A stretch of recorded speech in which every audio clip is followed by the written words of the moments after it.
You are tuned in to episode 99 of the Goodfellas podcast. It's your boy G5 Jeff TV, aka G5, aka 5, aka the Guru. Got my main man with me, VP Shane in the building. What's going on, little bro? See, Boxing First Vlog, big shout out to you. Unfortunately, he will not be in here with us today, but big shout out to him. Get a chance, definitely go subscribe to his channel. Definitely go to g5jeftv.com and check out the Division Kings Part 1 article that he pinned up for us. Real good read. So definitely do that. But we are 2 days away. 2 days away. Devin Haney, George Kambosos. And we have other stuff to take care of as well. Stephen Fulton, Danny Roman, that fight is going down. We also we have who do we have? We actually have somebody fighting tonight. Why is the name slipping me? Chris Conwell's fighting tonight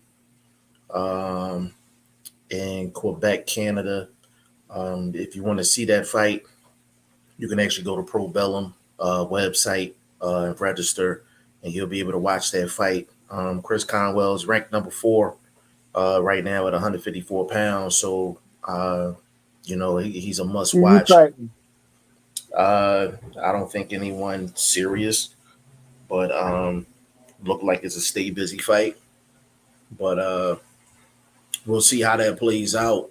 But we got a lot of news, like a lot of news to cover, and we're gonna get to Haney Kambosos a lot quicker than we did yesterday.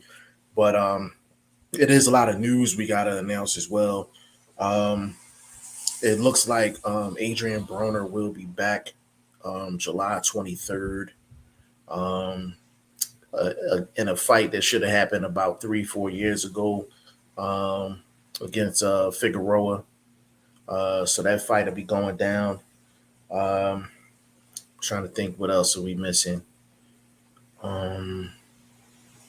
David Morrell is supposed to be fighting as well. Calvin Henderson. isn't he fighting on the Yeah, I think he's fighting on the card? Yeah, he's fighting on the Fulton undercard. Malik Warren fights this Saturday as well. Big shout out to Malik Warren. Who else are we forgetting? Did you hear about the reports of Tank Davis and Helena Ellaby and Eddie Hearn? No, talk to me. I mean, obviously Eddie Hearn's basically been saying that he's going to do everything in his power to sign Tank Davis. Basically, now he's a free agent. I'm assuming he's going to be putting some big offers. And then Leonard Ellaby was saying how he's going to stomp Eddie Hearn out.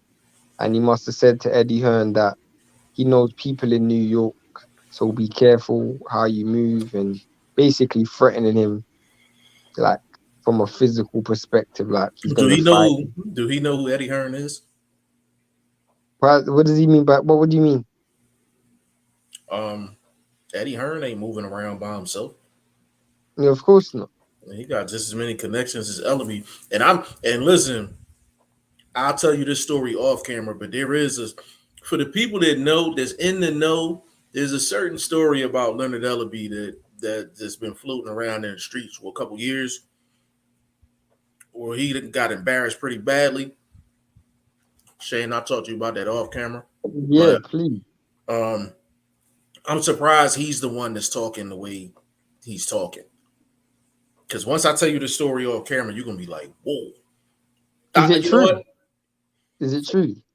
I believe it is. I was told by like 4 different people. I put it to you like this: it involves you remember the person that had some people going to the Mayweather gym? Yeah.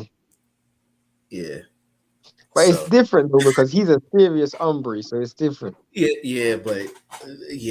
So I mean, to me, like I've actually I've actually met Leonard Ellaby. I've seen Leonard Ellaby in person. Mm-hmm. To me, the impression I got from meeting Leonard Ellaby, and I'll say this because I have no ties against him or for him, he's just a dude who loves attention. Like, he just loves the limelight. He loves the attention. And he seems like, you know, someone who's over boasty, like they just boast too much. You know, a dude who will just buy all the nicest clothes, nice, like they just over out there, like just over unnecessarily. That's how this dude is. And I got the impression that he felt that he's better than everyone. When I met him, that's the impression that I got. Now I could be wrong, but that's the Right. impression that I got. And I I have never. no reason to say this negatively or positively for him or against him. I'm telling you based on my impressions, you know. Yeah, I'm not. I'm not. I've never He's not met a him. humble dude. He's not a humble dude. That's my word. Like he's not humble. Yeah, I never met him before. That's not the first time I've heard that. I try to, and I try to evaluate people when I do meet them. But if you don't meet somebody, you really all you have to go on is what other people saying. You know what I'm saying? If it's pretty consistent, then it is what it is. But I don't know what Eddie Hearn could do for Tank Davis outside of pay him. He could take him on the craziest European tour ever. I mean, it'd be you know something that I mean, Canelo and Goodfellas done.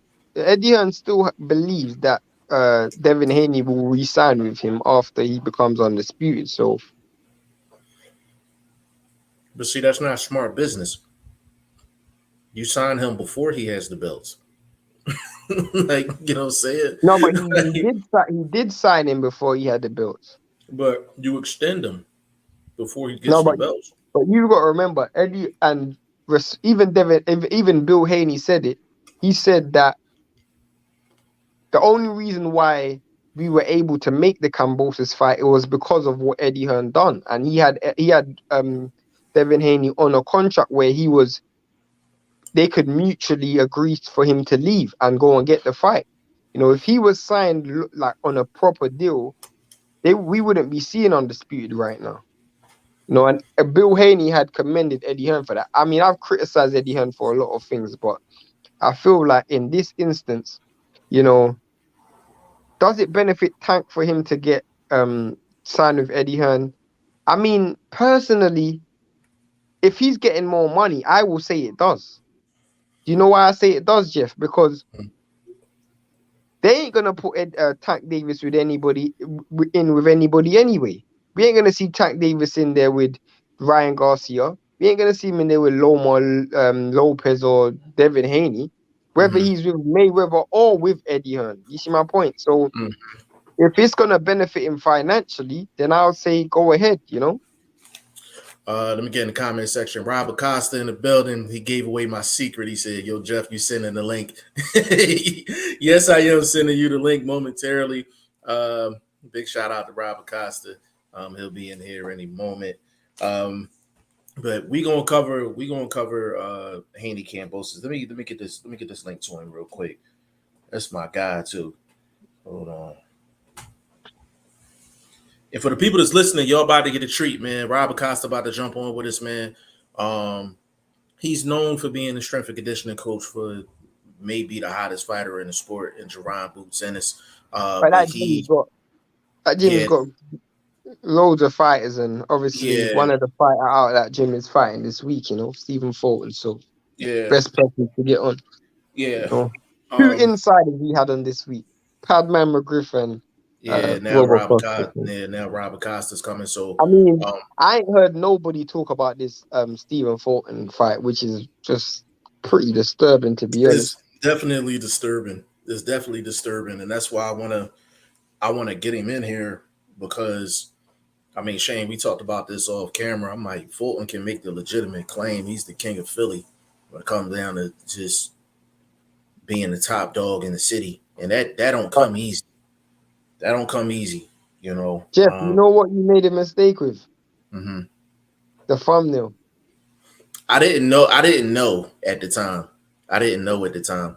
But he's supposed to come back on next week too. So I'll say that one for next week. Nah, but you didn't put a thumbnail for this live regardless. Are you serious? Bro, What? go check. Check What? right now. What? Check right now. Oh, I'm about to check. Hold on.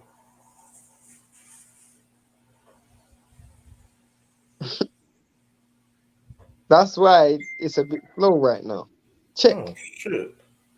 Damn, that's some bullshit. I can't even go back and change it because we live. Exactly. Damn. Damn, I dropped the ball. Damn. Damn, I dropped the ball. I put a post up. I put a post up on YouTube saying I was coming on, but god damn, like I'm slipping. I did it in the car too, bro.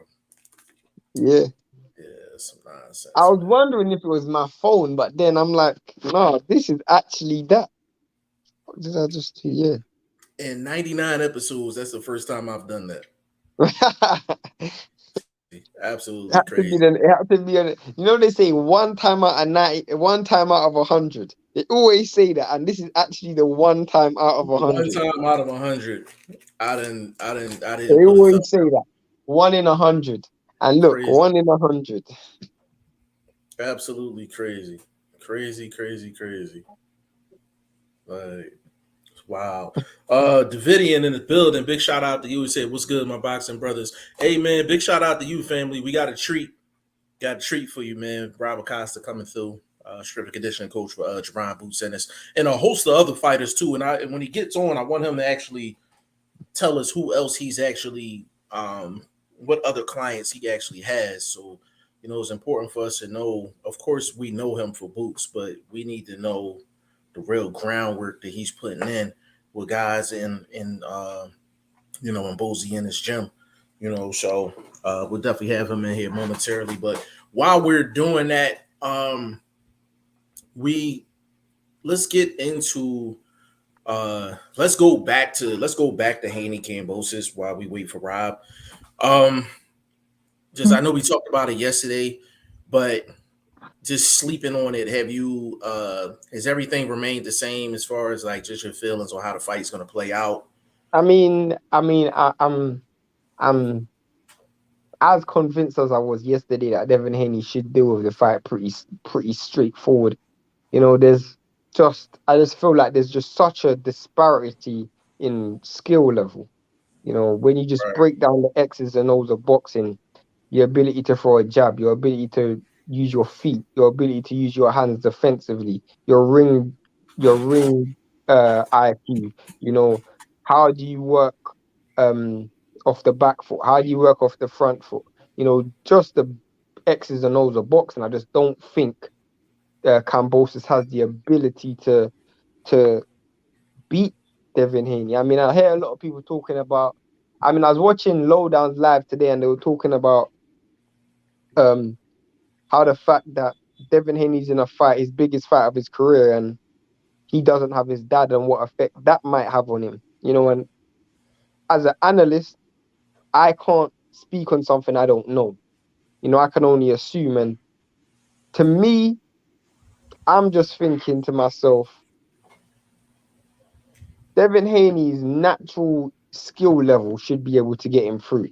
I've always just felt that when you break down these styles, and I even said this when Kambosos beat Teofimo Lopez, I said, if there's one style Devin Haney would have wanted to fight out of every single one, it would have been Kambosos. I just feel like, but I've never spoken about the weaknesses of Devin Haney. And I'm gonna talk about the weaknesses of Devin Haney today. And if I was in Kambosos' camp, I'll speak about the ways in what I would exploit for Devin Haney if I was in Kambosos' camp. Because I believe, just based on my eye in boxing, that I can come up with a game plan to beat any fighter. I can come up with a game plan to beat any fighter because I can see weaknesses and holes in any fighter. hey, bro, I have to give you your one exception though.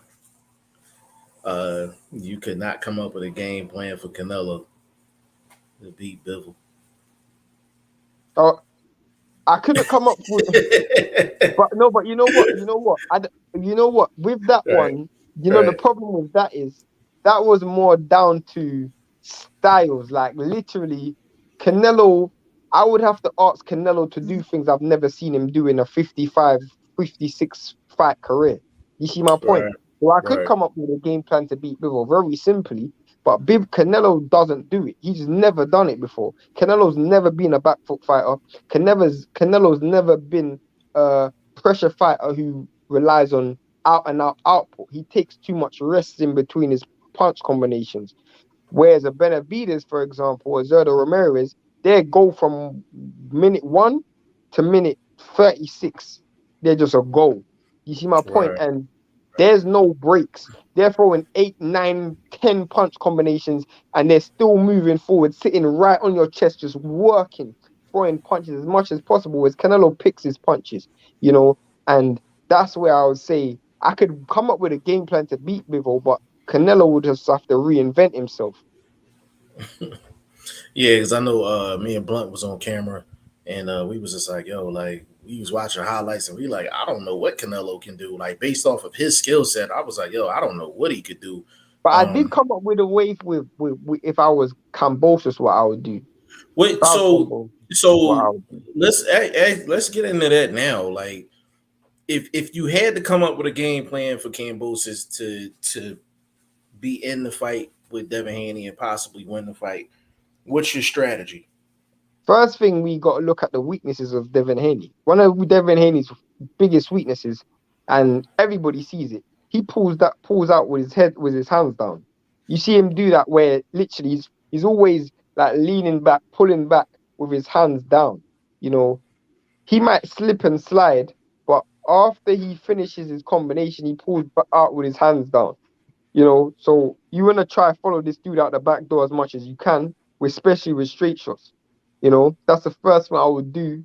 And the second thing is, I think Devin Haney has this tendency to, especially when he's in the pocket, he's looking to rip shots off, but he's not always the most defensively responsible going from offense to defense. There's a skill going to defense to offense is one thing because I feel like his counter punching skills is good, but then he also gets countered himself, and that's just down to me.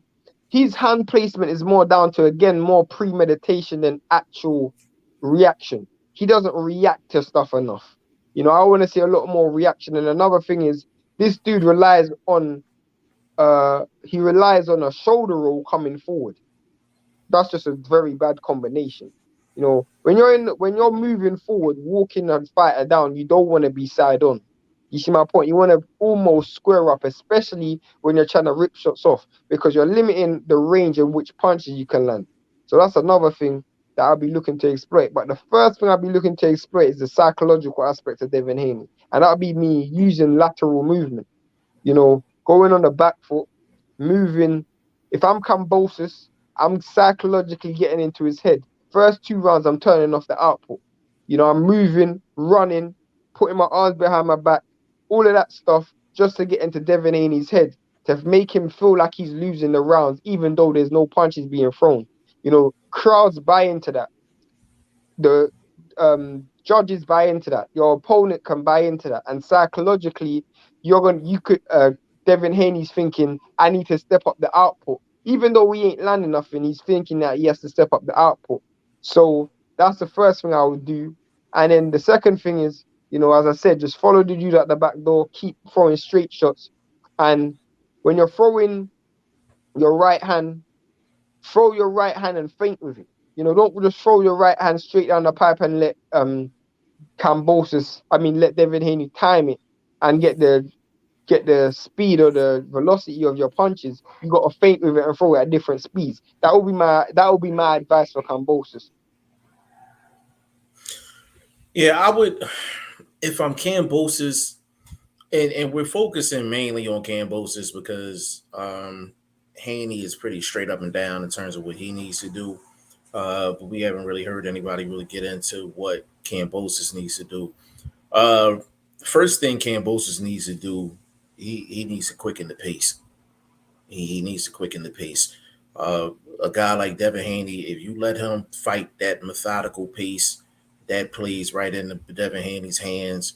Because when you're in that pace, that's jab, jab, jab, I pot shot. disagree, man. I disagree. I can't lie, bro. I disagree. I How disagree so much. How? Because I think a fast pace. Kambosos don't have a I slow think a game. I think a fast pace suits Devin Haney so much. No, we're talking Kambosos. It fits You know, Cam. I know, but you're saying he should make the pace as fast as possible. If Right. Kambosos was to try fight at a fast pace with Devin Haney just gonna pick this dude apart. No, he's gonna pick him apart at a slower pace. I think At he's a gonna pick him faster apart at a faster pace. at a faster pace, well, let me explain it a little bit more. So at a faster pace, if you look at the times that Devin Haney has had any type of issues with anybody, it's when the pace has been quickened. Yeah, but that's after a barrage of attacks. Like But David that's Haney literally just destroys them. He schools them so much because they try to be as aggressive as possible and just be relentless with his pressure and fight at such a high tempo. And he's got the footwork and the pivot skill to just make you look so amateurish. And that's something that I wouldn't be trying to do if I'm Kambosos. The reason well, why I'm saying make the fight slow is because a slow pace round, if nobody lands anything, you're gonna win the but round. but you keep going to that, and you can't bank on that though. You can't bank on that. Like you're literally trying to make the pitch to not do shit and win the rounds. Like Yeah, but you can't bank on that, Shane. You can't bank I on I that, I can't bank on anything because Kambosos is not that good. So I'm bro, struggling in the bro. first place. But that's what I'm saying. You basically telling the man not to work to win rounds, to But possibly win rounds. if you wanna work, bro, you're gonna know like it's the same. It's very similar. I'm being dead honest. It's very similar to when I watched, and I'm keep saying this. It's very similar to when I'm breaking down Klitschko and Fury, bro. It's very similar. Like he had to turn off the output because when he broke down the X's and O's of things, Klitschko was better than him at so many things. Like he was better than him at that time. Klitschko was better than him at so many things. He just turned off the output so much. Like he Bro, made the fight slow, so slow. And that's but what you I'm thinking Kambosos needs to do. but you do realize that that has happened very few times in boxing history. That somebody literally did that game plan and it actually worked. Yeah, Very yeah, I few. know. Very few. I'm just, I'm just telling you, bro. If Kambosos No, feels like he's gonna go in there I hear you. and try outpace Devin Haney with his output. I'm hearing him talk about output. I'm like, bro, if you go in there with a high output, Devin Haney's the last person I'll do it with. I'll do it with Tank. I'll do it with Ryan. I'll do it with Tiafimo. I would not do that with Devin Haney. Because for one, we haven't seen stamina issues with Devin Haney. And for two, this dude is a pure boxer. And one thing Matadors love is a ball. That's all Matadors love, bro. This is the thing though. So here's the thing. This is why a slow game don't work for Kambosos. Number one, he's not used to doing it. So he's going Fact. outside of his character. So he's not. You don't go into a unification fight doing something that you're not used to doing. So that from that off top is not gonna it's not gonna work for him. Number two, in a slower pace, Devin Haney's gonna eat him alive with that size and that jab.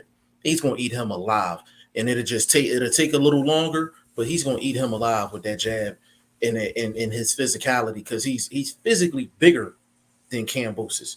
So I'll rephrase it this way: if Kambosos wants to have any type of success offensively, he may pay for it, but he's gonna have to quicken the pace.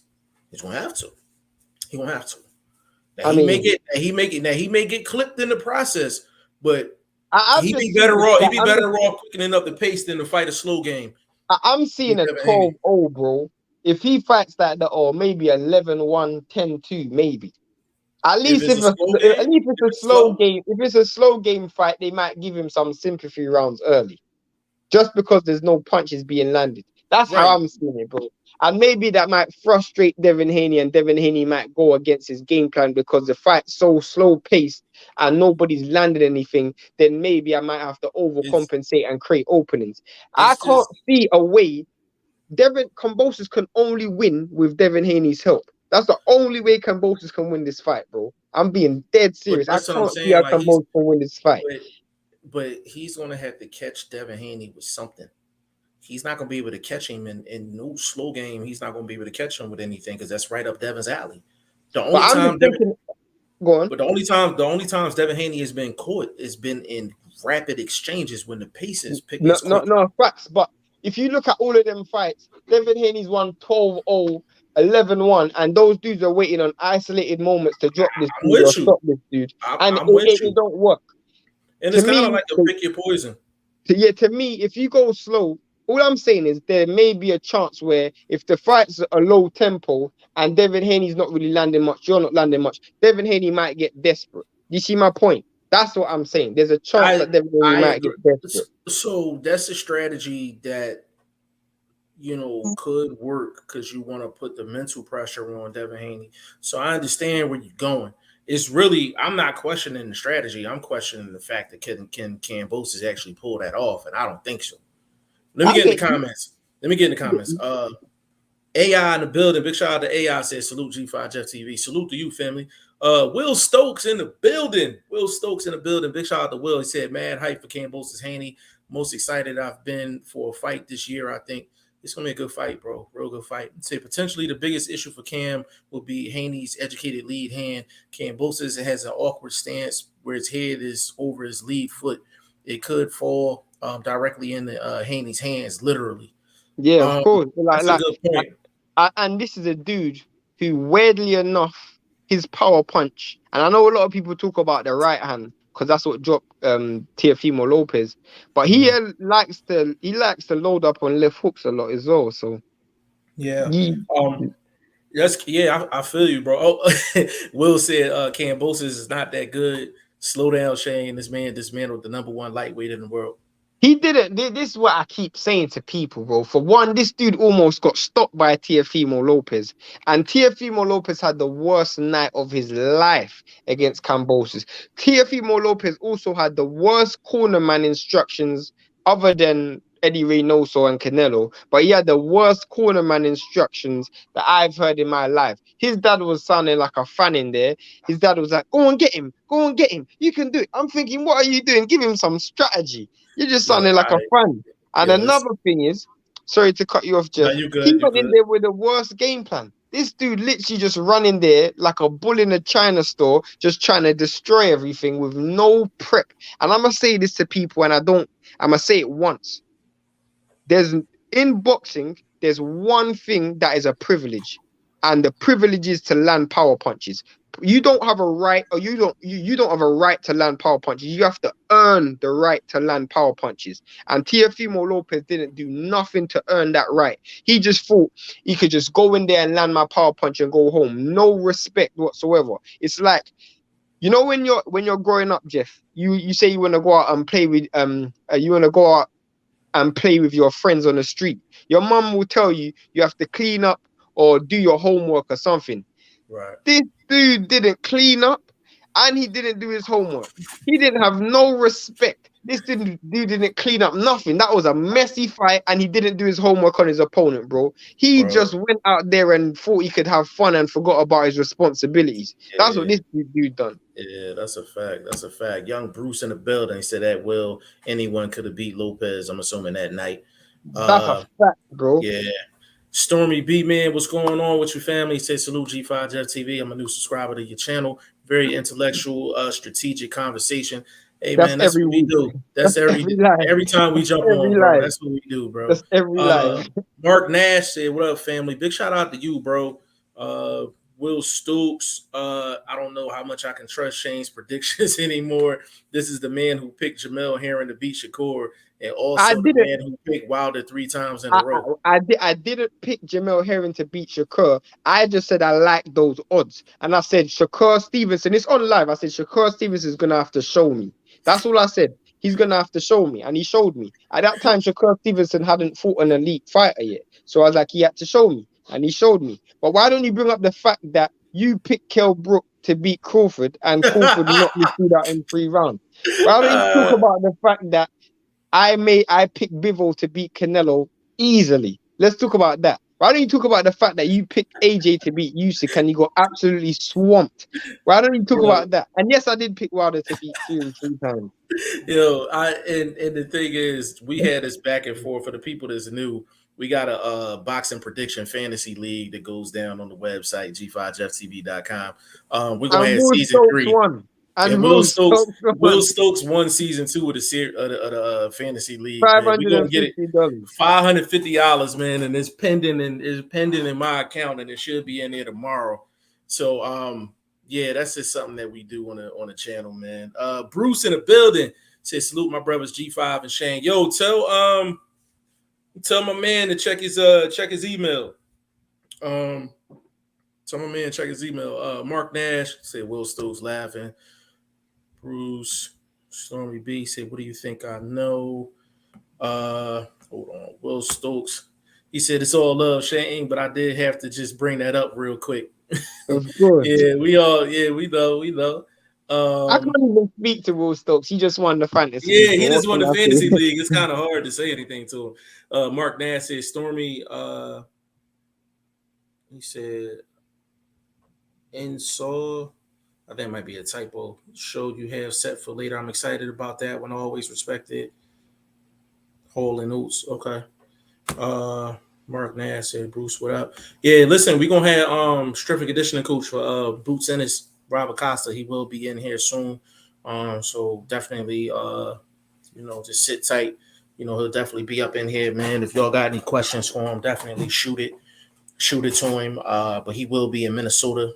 He's gonna be working with Malik Warren. Malik Warren has a 6-round fight on the undercard of the Fulton card. So I that's mean, big. obviously, him being connected in that gym, just that gym alone with Fulton as well. So just Yeah, having him on this week just gives a good insight to what I would call a very big week for boxing. I think. Obviously, Yeah, Padman was on for the Devin Haney, and then obviously getting someone who was inside Fulton's camp. Well, not really yeah, inside, but they come from the same gym. So yeah. And for the people the people that's in here, what we like to do occasionally, is we like to throw the link in the chat sometimes and just let people get on. If you can, if you're interested in actually getting on the show with us, drop a one in the comment section. Drop a one in the comment section I thought you if were you're doing it for interested. tomorrow's live. Yeah, I know, but just in general, I just want to kind of get a gauge of who will be interested in that. So if you want to jump on at any time, or you interested in jumping on the show with us at some point, drop a one in the comment section. Uh, Will Stokes is going crazy in the comment section right now. Stormy B Man 100. Aaron Parker said, "What up, G5 in the chat?" Big shout out to you, family. Big shout out to you. Will Stokes, hi Shane. The Kell Brook one was a bad one, but then Okay. again, I did say Shakur was gonna easily beat Jamel, and he did. Anyway, it's up and downs for us both. Hey, but you won the league, man. I can't. I got nothing. Like I got nothing. Just more downs for you. He just taking shots. Bruce, Stormy B. All right. Yeah, so uh AI said definitely would like to get on, not today, but in the future. Yeah.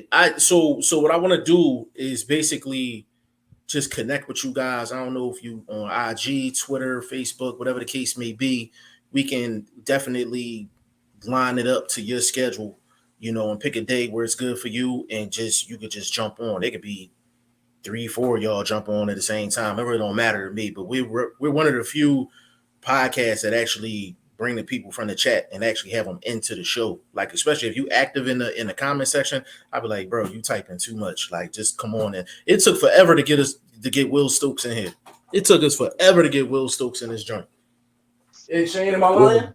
No, that's a fact. That's a fact. That's a Yeah, I'm fact. like everybody. People be comfortable in the comment section, but a lot of people don't want to jump on. So I really I have to legit have to ask. You know what I'm saying?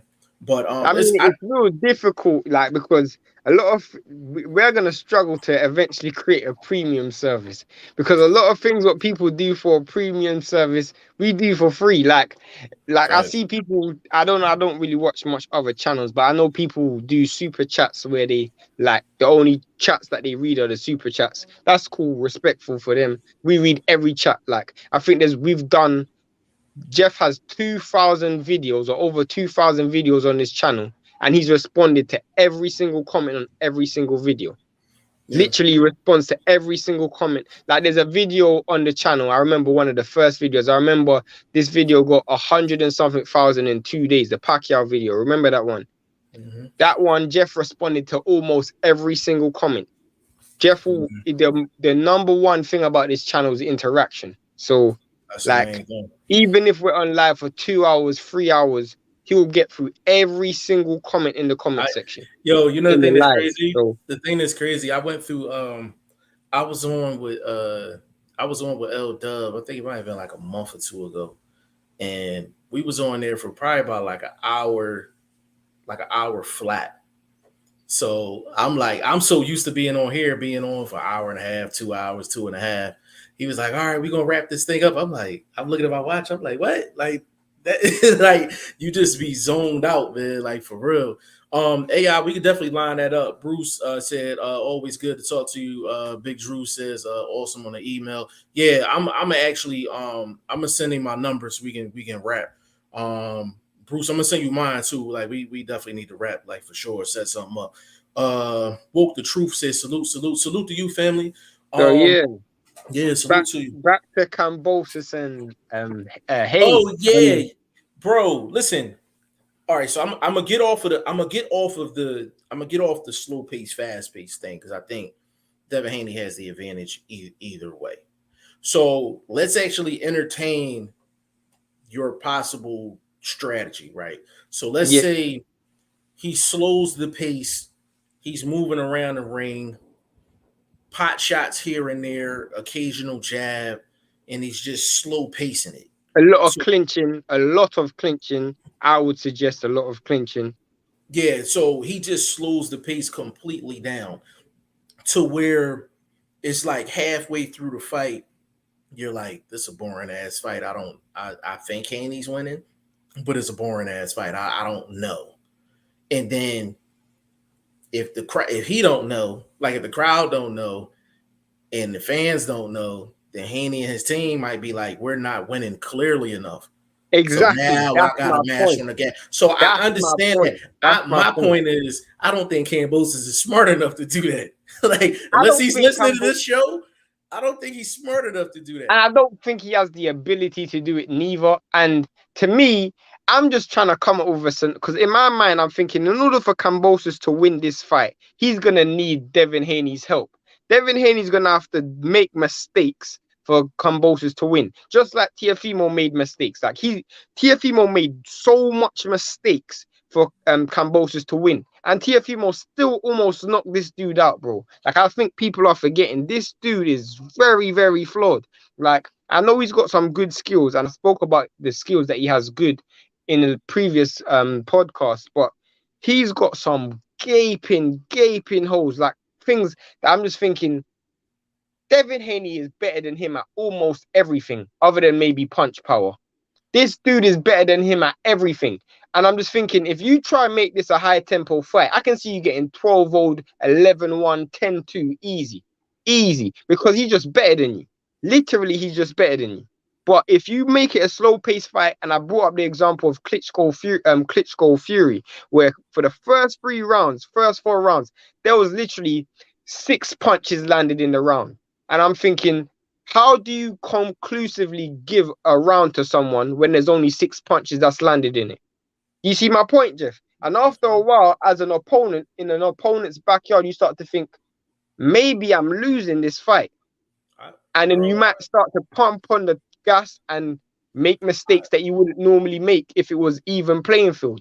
Listen, I put it to you like this, bro. Like, we've had people throughout boxing history that have purposely slow the game down and it be successful. Like B-Hop is notorious for that shit. Like, that's how he won a lot of his fights when he got up in age. He would completely slow the pace down. We call it the jab and grab. He would jab you, then grab you. Like, that's what he does. And he does that during the course of a round, and all you remember is a dude just breaking out of the clinch. And you got to say he lost the round because he stalled. You know what I'm saying? He might have got hit what B-Hop done amazing was he worked so well in the clinch.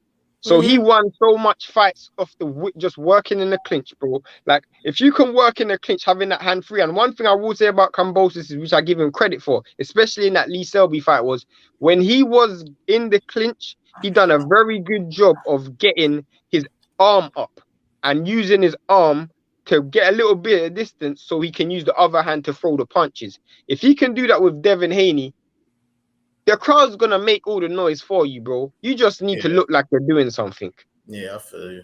I feel you. Woke the truth. He said new sub from the LDBC. Great interview with the coach. Hey man, we appreciate that, man. That's something we do on a regular basis, man. And you know what I'm saying? Big shout out to LDBC too, man. I Like mean, what's it called? I gotta stay ready, man. I don't know if you cool with stay ready, but stay ready, Stay ready is our guy. I mean, a lot of people, Jeff always gets confused with like being part of the LDBC just because he's black and American. Like, obviously respect all the time. Yeah, like. It's respect. Yeah, I mean, it's respect. It's all love at the end of the day, man. We just be in here trying to talk some boxing. That's Will Stokes' question: who has faster hands, Kambosos or Haney? Shane, you want to answer that?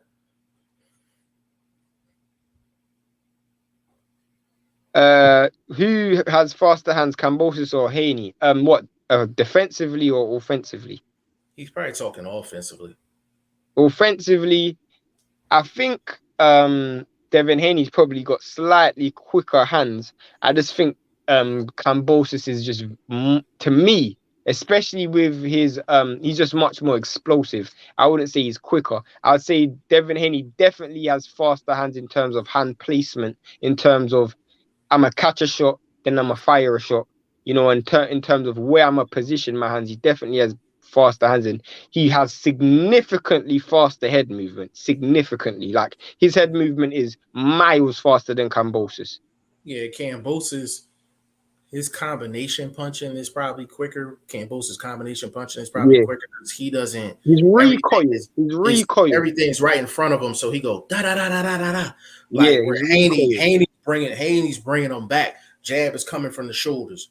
The hook coming from the shoulders. Where Kambosos will give it to you, or he'll never pull his hands back, so it looks faster. Yeah, the recoil is like like what gets to the target faster, a sniper or a AK-47. The recoil, absolutely. Will Stokes, I think it might actually be Kambosos. Yeah, it depends on how you look at it. Will Stokes, how is Haney gonna 12-0 Kambosos when he went 7-5 with JoJo? JoJo, when you find 5 rounds that JoJo won, bro, hey, Will, cut that out. Will, cut that out, bro. He ain't went nowhere near no 5 rounds, bro. Stop that. And I like JoJo. Go back and watch that fight, bro. Go back and watch that fight. There's no way he won 5. Hell no. I think JoJo would have done well if he won 3 rounds, bro. I'm being dead serious. Yeah, I think I gave him 2. If I'm not mistaken, off the top of the dome. He said, send that email again to Drew. I sent it again. I thought it went through, but I'll send it again right after the show. I got you. Yeah, but I would say, actually now thinking about it, Shane, that might be the only legit shot he got to get himself to the back half of the fight. And because I'm thinking a high tempo fight, I understand where people are saying the most times Devin Haney's been in trouble has been when he's been under attack and he gets caught in those bang bang moments, and then all of a sudden he gets caught with a shot. But the problem with that is, in order for you to do that, you go through a barrage of attacks by Devin Haney. For one, this dude's feet ain't fast enough in transition to even do that, and for 2, you gotta. Devin Haney's just he's just so much better than Kambosos at boxing. It's almost a mismatch in this fight in terms of a boxing fight. And George Kambosos isn't Linares. He isn't. Stop the press. Shane, stop the press. Stop the press. Let me dust off the red carpet. I gotta get my mans up in here. Strength and conditioning coach extraordinaire. Don't get it twisted. His clientele is deep. He's known for being a strength and conditioning coach for Jerron Boots Ennis. We got Mr. Rob Acosta in the building. What's going on, family? What's up, bro? How are you? Everything cool. Hey, listen, we got a whole bunch going on this weekend. Off top, before we even get started, let them know what you got going on this weekend, bro. We got Malik Warren fighting on Scooter and Roman card. That's in Minnesota, right? Yeah. Minnesota. And we was saying, Rob, we was saying that we feel like just it's a crime that it's not enough coverage for that particular card. We understand, like, we got Haney, Kambosos, that's unification, all that. We get that. Yeah. But we feel like Cool Boy and, you know, guys like Malik Warren kind of get left behind the newspaper a little bit, and we it's frustrating for us just as hardcore boxing fans to see that. How you feel about that, Rob? As far as Malik not getting exposure, Malik and Cool Boy, The card. just the card. you know Are what? you hearing echo, Jess? Huh? Yeah, I hear echo. What'd you say? Rob, do you have the live on in the background or on another on a phone or something? Another live? No, No, the same live. But like, so I'm hearing feedback. no, not at all. No. Hold on. You want them to come out and come back in? No, it's cool. Continue speaking. Say what you're gonna say. Go ahead, It Rob. seems like it's fine now. It's fine now. It seems like it's cool now. Yeah, I we don't know. good. Maybe because the other phone was closer to that phone. Possibly. I don't know. All right. So what was your question, bro? Do you feel like Cool Boy and guys like Cool Boy and Malik Warren and those guys, you feel like they get enough attention, or you feel like they kind of get left under the radar a little bit? I mean, Scooter doesn't get left under the radar, I don't believe, but I know that in the city, in Philly, there's not really much support going on for anybody, really. You know what I'm saying? So, you know, when J-Rock won a belt, no one said anything. When Scooter became unified, nobody said anything. When Gabe Rosado was the first guy in Philly to win a title in the bare knuckle boxing and BKB, I mean, you know what I mean? Nobody said nothing about it. So I mean, at the end of the day, Philly's just it's a different city. You know what I mean? There's not a lot of people that get decent exposure and stuff like that, which is why a lot of people tend to leave the city and go somewhere else. You know, look at B-Hop, look at Danny, look at Gabe Rosado. They all left the city and they got more love outside the city than they own city. Yeah, and it's for me, I'm like, it's frustrating. I actually had somebody that they're not from Philly, and they DM me and they was like, well, why does Philly not put on like an all Philly card that has Scooter on there, had Boots and this, that, and the third?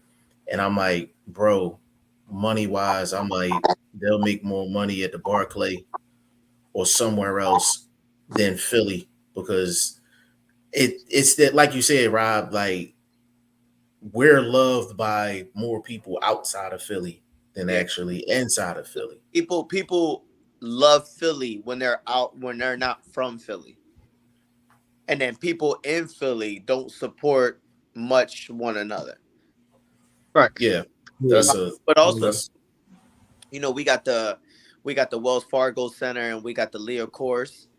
So there could be opportunities for fights to happen there. But then at the end of the day, you can't put Scooter, J-Rock, Tevin Farmer, and all kinds of cards on the same guys when they all got different promoters, different management, different everything.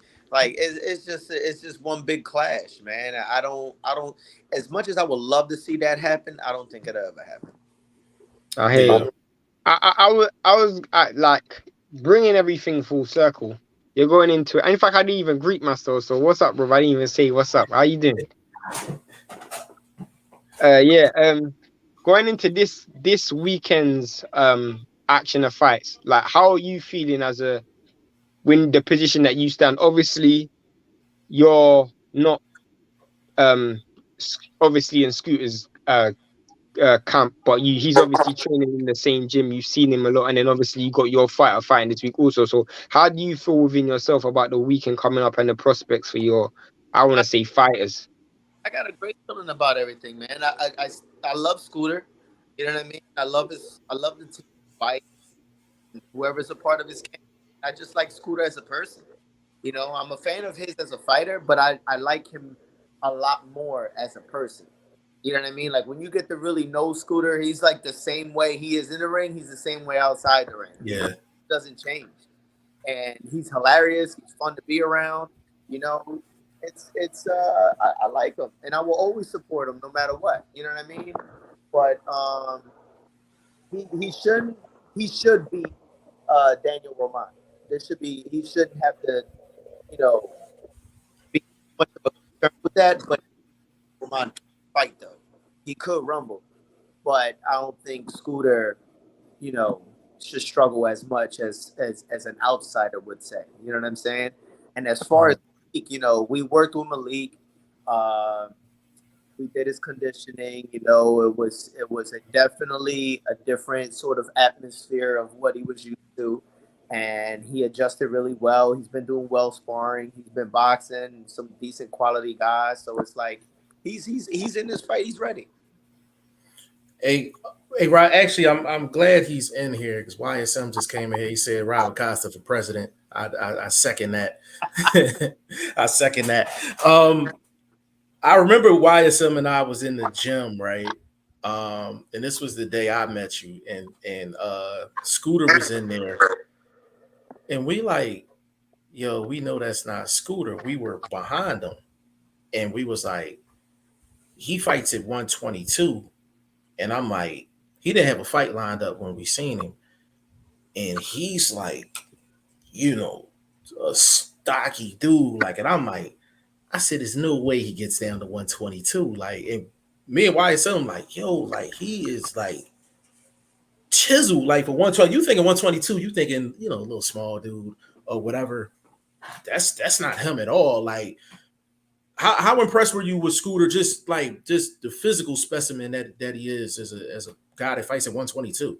I mean, I think Scooter's very strong. I mean, he's strong, he's fast, great endurance. He knows how to consume a lot of his energy in the ring when he's boxing. And the one thing I like about Scooter is that every sparring session he's working on something. He doesn't go in there and show too much. He doesn't show too little. He goes in there, he just works on shit. You know what I mean? And he does what he does. I mean, it doesn't surprise me, but he is a big 122. Mm-hmm. He does make the weight fine. So, I mean, it's not like I don't condition Scooter. So it's not like, you know, I don't know much on the strength abilities on that side or a full aspect of the conditioning.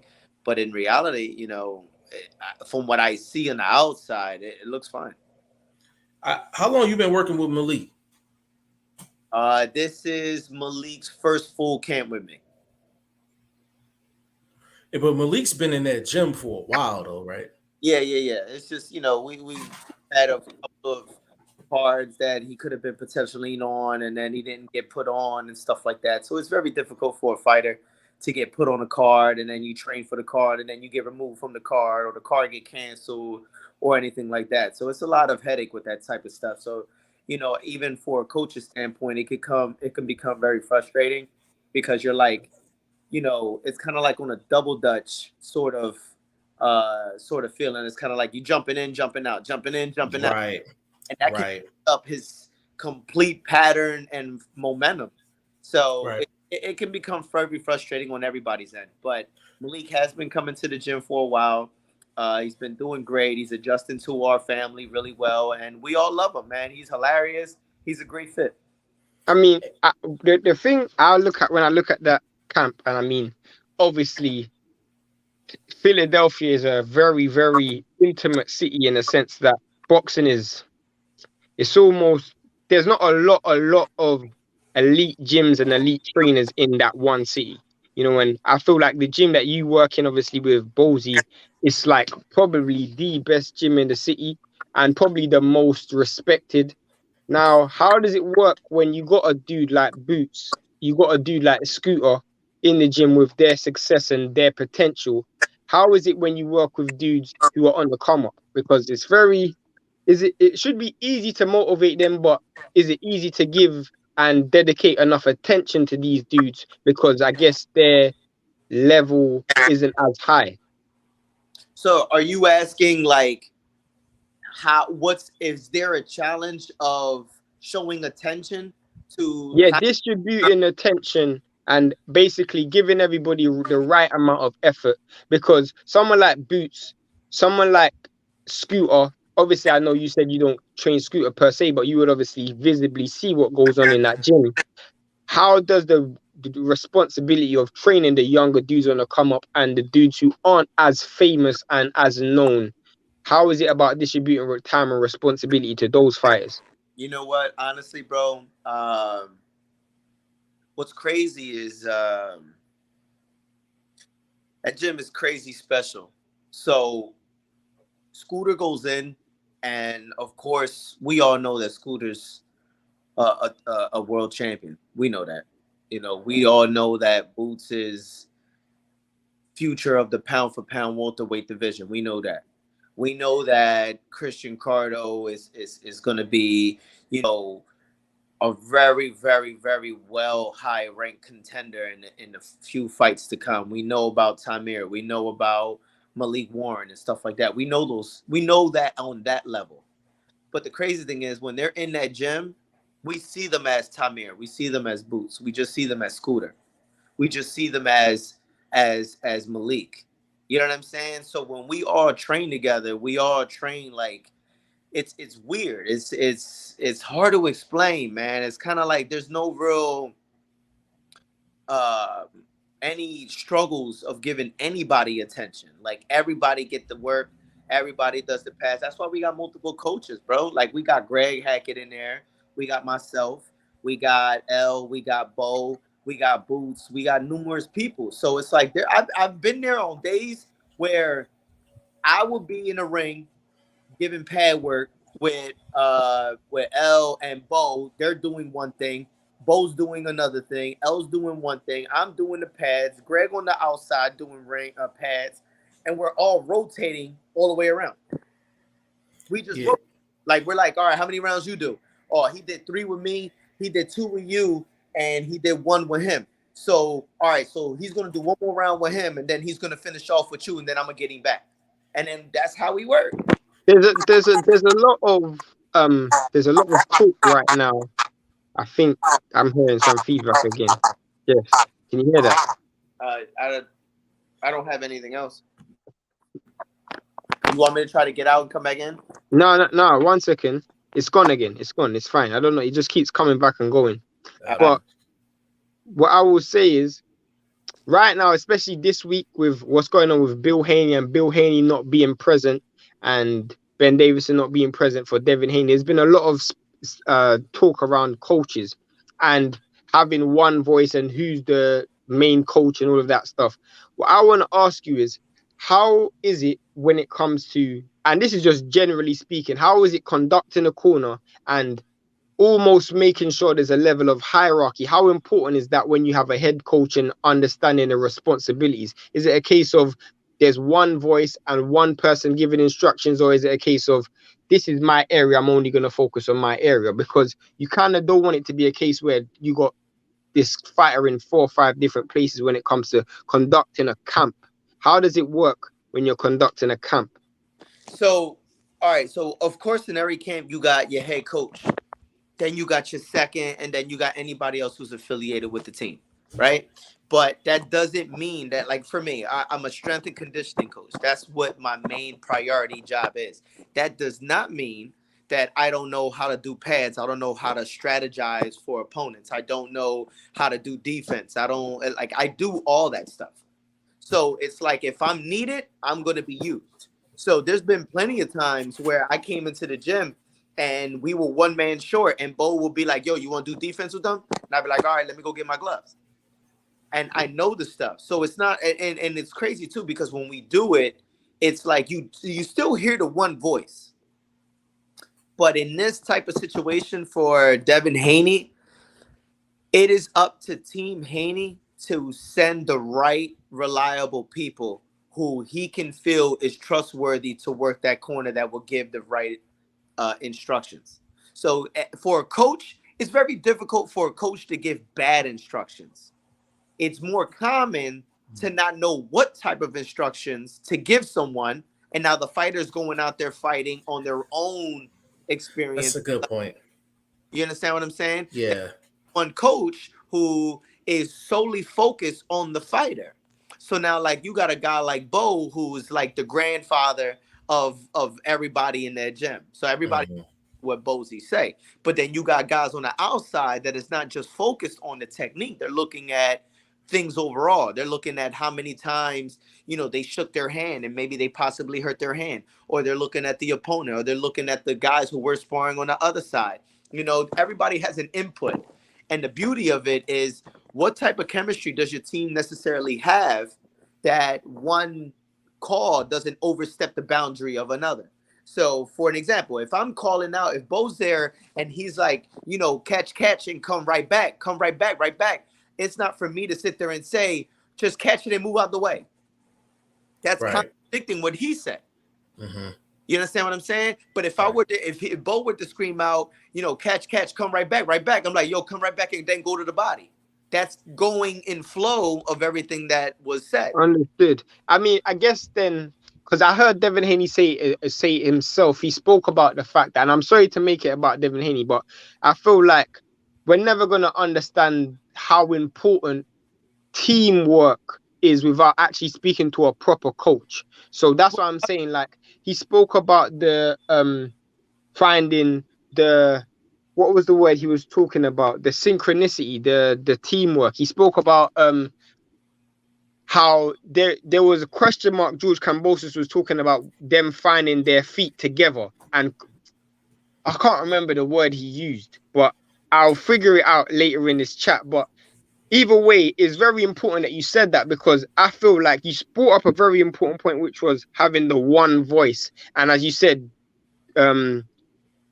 Bozy is that head voice, he is that head coach, he's the person. But I feel like it's also very, very important that Bozy doesn't have he's not a person he doesn't think he knows everything. So he's willing to take Greg's advice, he's willing to take your advice. There's many coaches who's just, it's my way or no way, and everybody else on the outside, whilst you guys can have your opinion, it doesn't have the value of mine. I was just summarizing what you were saying, and the importance of what you were saying. In all reality, it doesn't happen like that in our spot. You know what I'm saying? Like, if I'm doing pads with somebody and Bo says, yo, you're not turning in the back foot. You know what I'm saying? Like, obviously you're not turning in the back foot. I can't see it because I'm holding my hands like this. Right. So I can't see certain shots, but he can. You know what I mean? But in reality, Bo can walk around the ring and around the whole gym and give everyone advice, and people are going to listen. Like, there's just no bottom, there's no punchline to that. You know what I'm saying? So when you build a decent rapport with a lot of your coaches and a lot of your other fighters and everything, it's all about the chemistry. So now I don't know what happened. That's the word I was looking for. Chemistry. Continue. Go ahead. So there's other coaches in the gym who may not be on the same page, but that's on them. That's not what it is with us. That's what makes us so great. And I don't mean to sound arrogant. I don't mean to sound cocky or anything like that. But bottom line, we're the fucking best gym. There's nothing else to talk about.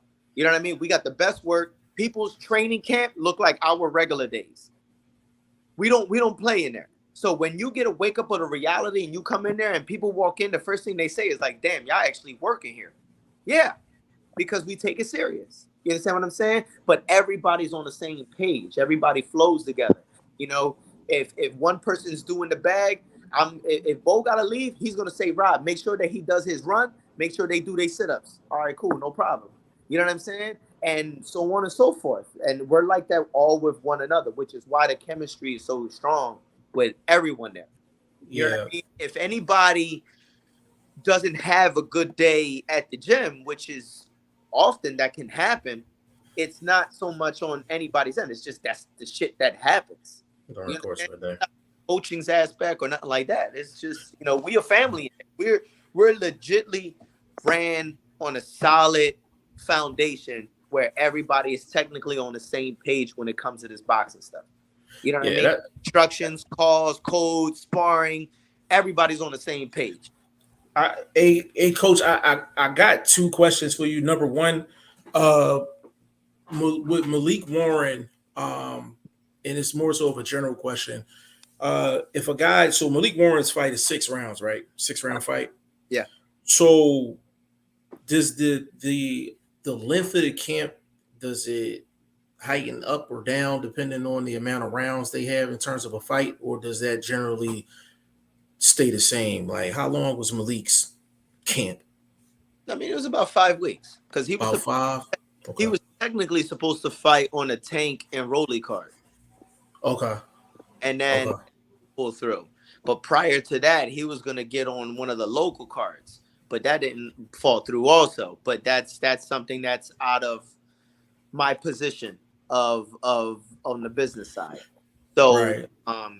but for whether it's a 4 round, 6 round, 8, 12, 10, 12, you should have a significant amount of weeks to prepare for something like that. Obviously, you don't want to prepare for a 12-round fight in 4 weeks. Correct. Unless you already been in the gym and then you're a last minute replacement. You understand what I'm saying? You're like a standby or something like that. But Right. if you're getting ready for a 6 rounder, then that's a little different. However, on the conditioning side of where I can really speak on, if you're doing a 4 round fight, one condition, like 1 day a week is fine.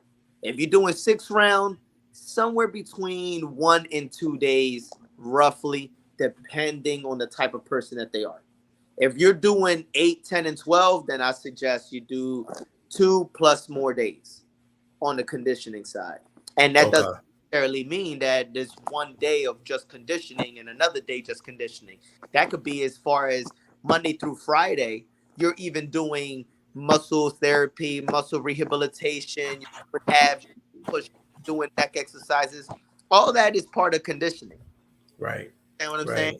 So because all that's being intact, it doesn't matter. It's just certain days are more on a high level of intensity than others, if that makes any sense. No, I hear you. And my second question is, I don't know if you remember this conversation, but I was talking with you and Coach L, and we were talking about the importance, the things necessary to have a really good corner. And I remember you was telling me every good corner has a guy that specifically is focused on the other fighter in the other corner. Can you get the people just elaborate on? I don't know if you remember that conversation, but can you elaborate on that?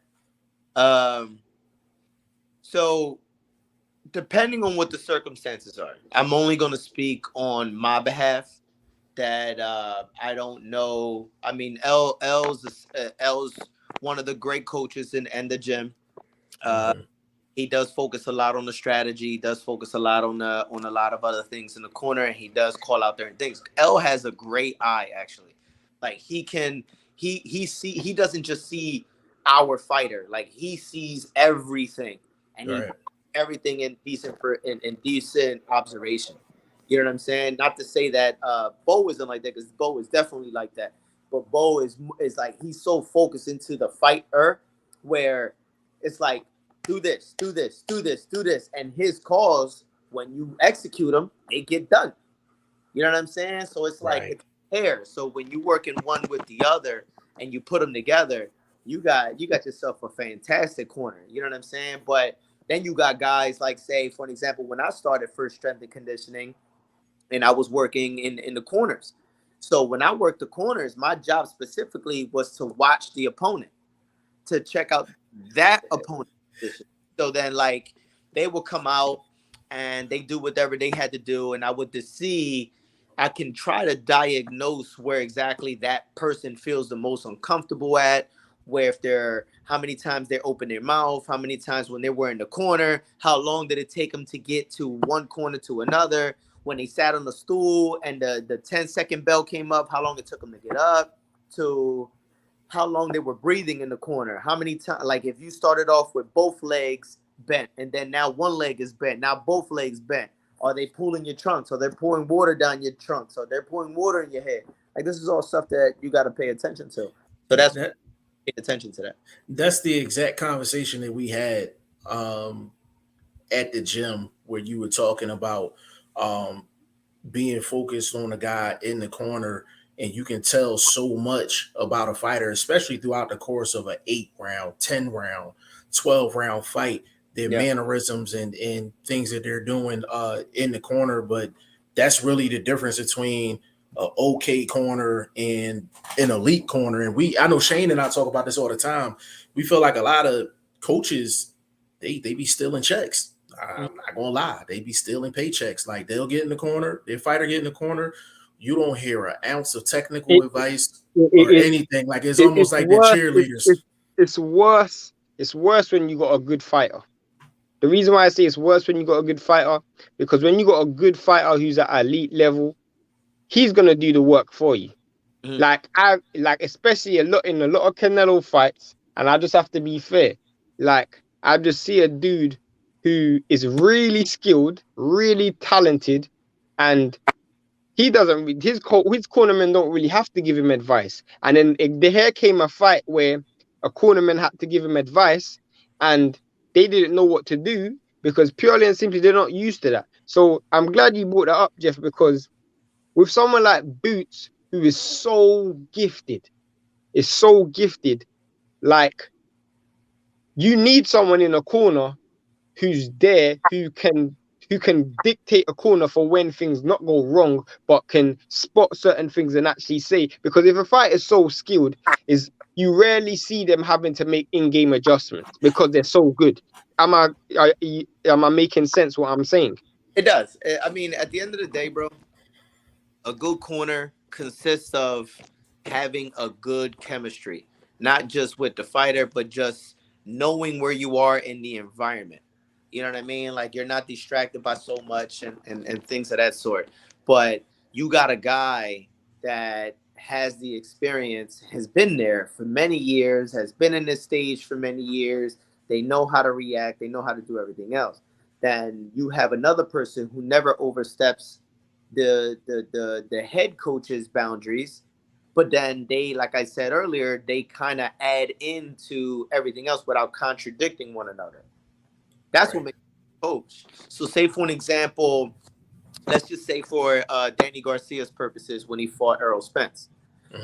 If he could have had more help in the corner that will help Angel and that will help other guys, and then be like, all right, yo, Danny, listen, the reason why you got to land this shot, you know what I mean? You got to land this shot, but you got to get him to do this. You got to get him to do that. Maybe his top is looking at Danny as that's my son. I don't want my son to get hurt. I don't want my son to lose. So at the end of the day, he's a father That's a first. Good point. You know what I'm saying? So he's a father first. So he's going to get blind by certain things. But then the second comes in and say, yo, listen, you got to start focusing on this shot. You got to do this. You got to do this. You got to da-da-da-da-da and set the plans up. But it's not overstepping anybody's boundaries.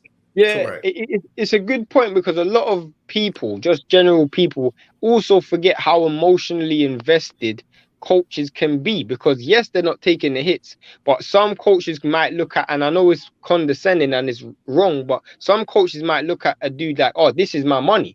Or some dudes might be looking at, this is my son, or this is my limelight. This is the only fighter that I have. You see my point? So there's a certain level of protection where they're like, if things go wrong, I don't have another fighter. Or if things go wrong, this is my son. Or if things go wrong, maybe my money's being messed up. And coaches also have invested emotions into fights also. So yeah, that's a good point. So, I mean, the only way that I can say is an equivalent of, I know, Shane, I know you don't have any kids, but do you have any nephews or nieces or anything like that? Yeah, I know. Yeah, I get what you mean. Yeah. All right. So you get kids to stay over your house. They're not yours, but you're protecting them. Right. You're like, yo, y'all gotta stop jumping on the bed. Yo, y'all can't go outside. Yo, what y'all doing outside playing? Or who's that person? Or whatever the case is. You're still protecting them. Right. But at this point, you're forgetting that you're actually the sitter. You're now becoming a protector. So that goes the same way as a corner. You know what I mean? No one wants their fighter to get hurt, bro. Nobody. Right. Nobody wants that on their hands. I remember, true story. I remember I was at the Blue Horizon, and it was like 2009-ish, somewhere around there. And my homie Tion Kennedy was fighting. Shout out to Tion Kennedy. Yeah, that's my guy. So Tion was fighting I can't remember his name, but his name was Francisco. He's from Detroit. Okay. And his father, they come from a line of decent fighters, and his father was working the corner, and they flew in from Detroit, and they were fighting at the Blue. The second in that corner was Benny Baez. Benny Baez was a pro fighter who also fought Pernell Whitaker. They were fighting, and I remember looking in that corner, and I saw the fight that he was going through, and he walked back, and I told the person who I was with, I said, something's wrong. That kid is hurt. Something's wrong. And he's like, how can you tell? And I'm trying to break it down of what I see personally and everything else. So little bit after the referee stops the fight, the kid goes back to the corner. He sits down. He collapses. The kid dies. He dies, bro. So you as his son. Wow. Yeah.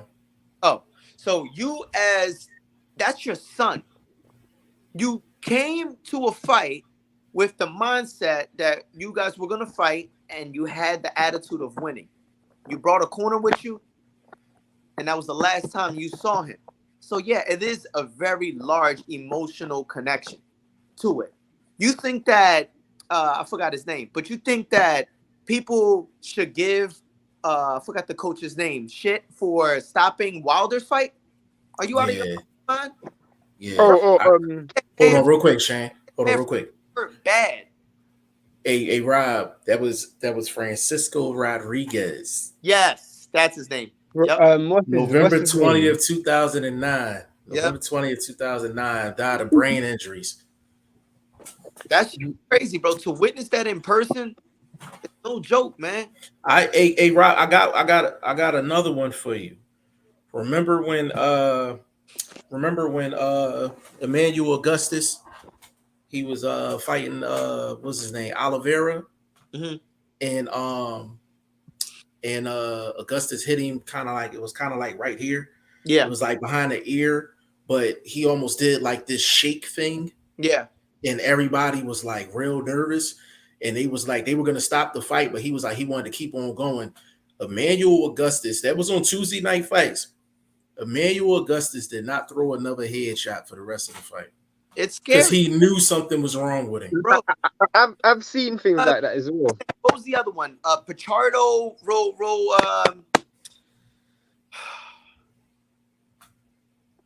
oh my God, I can't remember his name, bro. But he was a Spanish kid. He was Puerto Rico. I think his name was Pichardo. But he's another one. Got hit in the back of the head multiple times. Now he's like he's almost, bro. He's messed up, man. Like, I mean, why this is so significant is because we're in a world where if a coach throws in the towel, they get ridiculed. You know, you brought up the Wilder situation. I keep this coach's names. Mark Breland. Mark Breland. And then you look at the situation with Kenny Porter and Sean Porter. You know, let's pump the brakes on that one. No, we're not gonna bring that. But go ahead. Shane, hold on. Rob, now I know the reason why you say that. Tell the people you called it. Go ahead, Rob. You called it. With what? You called with Kenny. I remember. No, I know that, but my only I'll wait. Just remind me. I'll wait. Okay, go ahead. I remember Rob on a live, he actually did say this before the fight. He actually did say this. Kenny Porter's not going to want to see his son get stopped. I remember this so vividly, and I was listening to Rob thinking, bro, I didn't think you didn't know what you're talking about. I'm thinking maybe you're going a bit too far. I think Kenny Porter ain't going to do it. Guess what? He does exactly what Rob Acosta said. It's crazy. Hold on, let me get in the comments real quick. I done neglected y'all. I'm sorry. Bruce said, "Bring back the Blue Horizon." Hey, bro, the thing that's crazy, they turning it into hotels, bro. A hotel. It hurts my heart. Yeah. Yeah. You know the thing that's crazy, Rob. before I go to the next comment, I was actually working in the like the tax department, like for like real estate taxes and stuff like that for the city. When they were trying to get the Blue Horizon back, and they was like, because the story was like people didn't put no money into it. Yeah, it was that, but it was a lot more things going on within that building as far as like taxes and a lot of other things too, to where it just they never put everything together. It wasn't one of those situations you could just come with a bag of money and everything was going to be okay. But this goes back to what I was saying about the city of Philadelphia, bro. Mm-hmm. You got guys that are not from here who are doing more shit for this city than people that are fucking from here. And I'm sorry, I'm children on here, but excuse my language. But I don't care about that. Go ahead. It makes me mad because you got Shane Victorino build the whole field, build the whole school for these kids. Correct. You know what I'm saying? You got Michael Vick. There's a place in Hunting Park called the Michael Vick Field. He's not from here. Right. You understand what I'm saying? And then you got Bernard Hopkins, Will Smith, all these guys that could have saved Joe Frazier's gym, that they could have made it a monument. They could have saved the Blue Horizon, and they could have put their money together and turned it into something else. And it never happened. I mean, Rob, what's so crazy is, sorry to cut you off, Jeff. What's so crazy is for us, and I'm speaking about from me who doesn't come from Philly. I don't even come from America. Philadelphia for us is like the home of boxing in America. I swear to God, like if you speak to anyone outside of America, they will say Philadelphia is where it's at. Like literally, we always have this idea that being in Philly is like, you got Las Vegas is the glitz and glamour, but Philadelphia is where the real work gets done. That's how I've always seen it my whole entire life. But this is when I realized there was a real problem. When I went over there in Philadelphia and I was like, you guys got some superstars in this country. And I mean, in this city, forget this country, in this city. And like, I just couldn't see how you guys weren't selling out, not even stadiums, but arenas in this city. And I was like, wide open. Go ahead. I'm going to tell you why, man. And it's a sad truth. And I'm sorry if I offend anybody from saying it, but there's too many crabs in a barrel. That's a fact. That's a fact. I second that. Instead of having each crab stack on top of each other to help each other get out, you got promoters who know these guys but don't know the lifestyle they're coming from. And what do? Philly versus Philly all the time. And instead of all joining together so that way we can do well, because in my opinion, I feel as though that Philadelphia has the best fighters in the country. The only reason why we don't get recognized for it is because we're really the victim to our own talent. And that's a fact. We got coaches that make bad decisions for the fighters. Why? Because they're either after the money or they're trying to live their past boxing life through the fighter. And then you got other situations where like the promoters really don't give a fuck about you, bro. They're paying you bullshit money, and it's like this guy makes a lot of money. He's from West, he's from North. They both bring a lot of heads. Let's put it together and make them fight. What's the point, bro? You make the city fight each other, and we already sparring one another, man. Hey, Rob, let me add on to that because that's 100% truth. I'm not gonna mention a promoter name, but you know who I'm talking about. Yeah, I know. There's one promoter in the city that is all let's match up Philly versus Philly, and it really turns off a lot of people in Philly. And they'll spend more energy trying to put Philly versus Philly versus trying to actually build all of the Philly fighters together in their own separate lanes. And it's sad to see. And I'll go one more with you, Rob. I was at the Artur Beterbiev and Alexander Volstik fight that was at the Liacouras Center, right? And I'm like, why do they have it here in Philly? I'm like, why? I'm like, I don't think it's going to do anything. So that fight, that was the first day I met YSM. Me and him was at Beterbiev's meet and greet. So I met him for the first time. We both saying the same thing. Like, I don't know. Like, I don't know if it's going to do any numbers. Come to find out, Vasyl Lomachenko was there. Alexander Usyk is there. They're doing a meet and greet. Rob, when I tell you, no exaggeration, no cap, no lie. That line was around the arena. I'm talking through, the layout of Leah Course. It just goes around. That thing was there was a room, like, soon as you come into the door, like, as soon as you get past the metal detectors and all that, is like this room to the left. Yeah. And that's where they were going to be. That line was from there through the concessions, like through the back of the concessions. That's how long that line was. Yeah. And I'm sitting up here and I'm like, these are two, and no disrespect to you, Senor or Lomachenko, we got two guys that are not from this country. They come in for a meet and greet. And they ain't even fighting. They not even fighting, bro. There was more people in that line than it was for people watching the undercard fights of that card. And I'm like, it's crazy, bro. this is, if I had to highlight the problem, I'm like, this is the problem. I'm like, Boots, he's not going to get a chance to sell out the Leah Chorus. It's not. He's not going to get a chance to sell out Wells Fargo Center when Danny was at his peak. You know why that is, though, bro? It's because Philly's a city that, I'm trying to use the right term so that way I don't get kind of reprimanded, so to speak, in certain things. But okay, so when you're jocking another person, they call it a certain phrase here in Philadelphia that I can't say. Right. So when you see specific fighters in the city, it's like, oh man, why are you jocking that dude?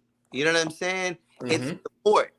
If a person doesn't jock that fighter, they're a hater. But then when they're jocking that fighter, you a rider. Right.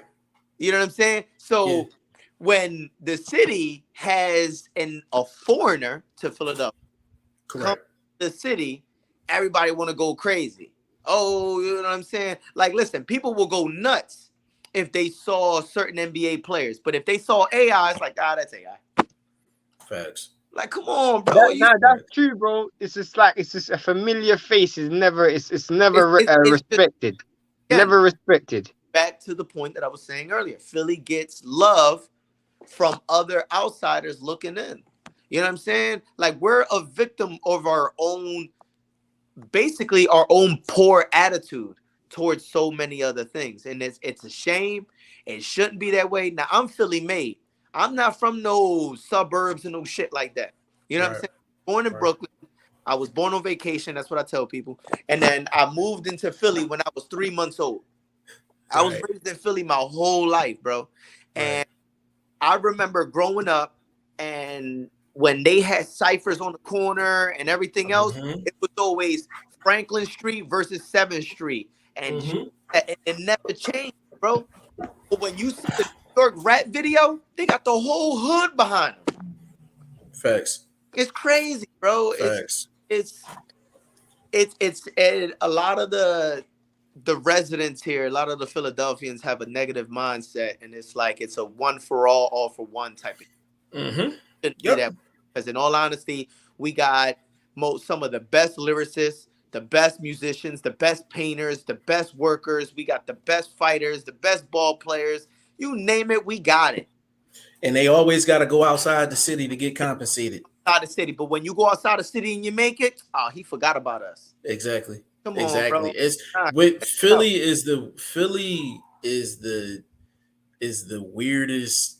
It's the weirdest city in the world, bro, man. Like, it's so weird, bro. Back in the day, Philly was the place to go to when you wanted to find talent. Facts. You know, rappers especially. Bro. But it's still to me. Bro, let's look at the industry of boxing. It's still the place you want to go to find talent. I just feel like people don't respect it. Here you got a unified champion. Look at this week alone. You got a unified champion from Philly, and he's a person who embraces Philly as well. He hasn't left Philly to train somewhere else or anything. He's still in Philly training. Yeah. And I mean, this dude's still not getting the recognition that he should. We bro, feel like Scooter gets you know why? forgotten. It's a dumbass political city. You know what I'm saying? The city itself is not bad, regardless of the highest on the murder rates and everything else, and that's a whole nother topic. But Right. when it comes down to supporting one another, there's not enough that going on, and you don't ever notice it when you're young, when you in your teenagers, you in your early 20s, When and you shit. get older. So when you get older, you be like, damn, bro, like I didn't get no love for this. Then it becomes a light bulb when you see Ugas win the title. When you see Jerry Hurd win the title, and you like, they gave this boy the key to the city? What the fuck? And then you got real fighters over here, bro. Bro, And they don't do that. they rob. Only time, this is a football city. Right. This is the only time football, when the Eagles play, it's the only time when you got a KKK member and a Black Panther giving each other high fives because they just scored. They just scored a touchdown. Thanks. When that game is over, It's on. it's war. It's on. It's war. It's on at that point. I just wish it was the same way in every single sport. And it's not. Yeah. The problem is with a lot of Philly fighters and low poverty sort of situations is that a lot of people feed us bullshit. A lot of people feed us of what we can do, who we know, and da-da-da-da. So when those empty promises don't get fulfilled, we look at it as like, man, he just talking shit. Yeah. See what I'm saying? Hey, Rob, and you know the thing is crazy, Rob? This has been going on for so long. I literally had I had my guy in Iowa. I was talking to him, and he's like he wanted to come to the city and all of that. And he's not really hip to the history of like Philly boxing. So he was under the assumption that like B-Hop was getting like mad home games. I was like, hell no. I was just like, hell no. He's like, wait a minute. B-Hop wasn't fighting in Philly? I said, bro, when it came down to boxing, I said his hometown was Atlantic City. The casinos, that's where it was at. They refused to put a B-Hop fight here because they were going to make more money out in AC because they wasn't going to come see him. When the Blue Horizon fell, everything fell. Facts. That's it, bro. Facts. Man, you know what They I'm had saying? amateurs. They had amateurs come to the Blue Horizon and work. Bro, I remember my first fight. My father took me to my first pro fight. I never forget it. We bought these in the Blue Horizon. We got the same story. Go ahead, Rob. Buy this brochure, and it came with a magazine of everybody that was fighting in it. In the magazine, it showed the actual fight card. But with the fight card, it actually had 9-10 round empty spaces where you can judge the round as it went. Yes. And you didn't, it's not like you submitted the shit and can confuse somebody else. No. Like that was part of the world. It was like no trouble, bro. You know what I mean? Best seats were the top deck seats because you saw the whole ring. And we don't no more, bro. That's the best seats in the world. Those are the best seats in the world, bro. It's a shame because guys like Scooter, who people don't know that Scooter does do a lot, bro. Like, you know how many times kids came onto that gym and they saw who Scooter was and they get starstruck, and then Scooter just shows them love out of just because he's a good person. Bro, Right. Today, let me explain something to you, bro.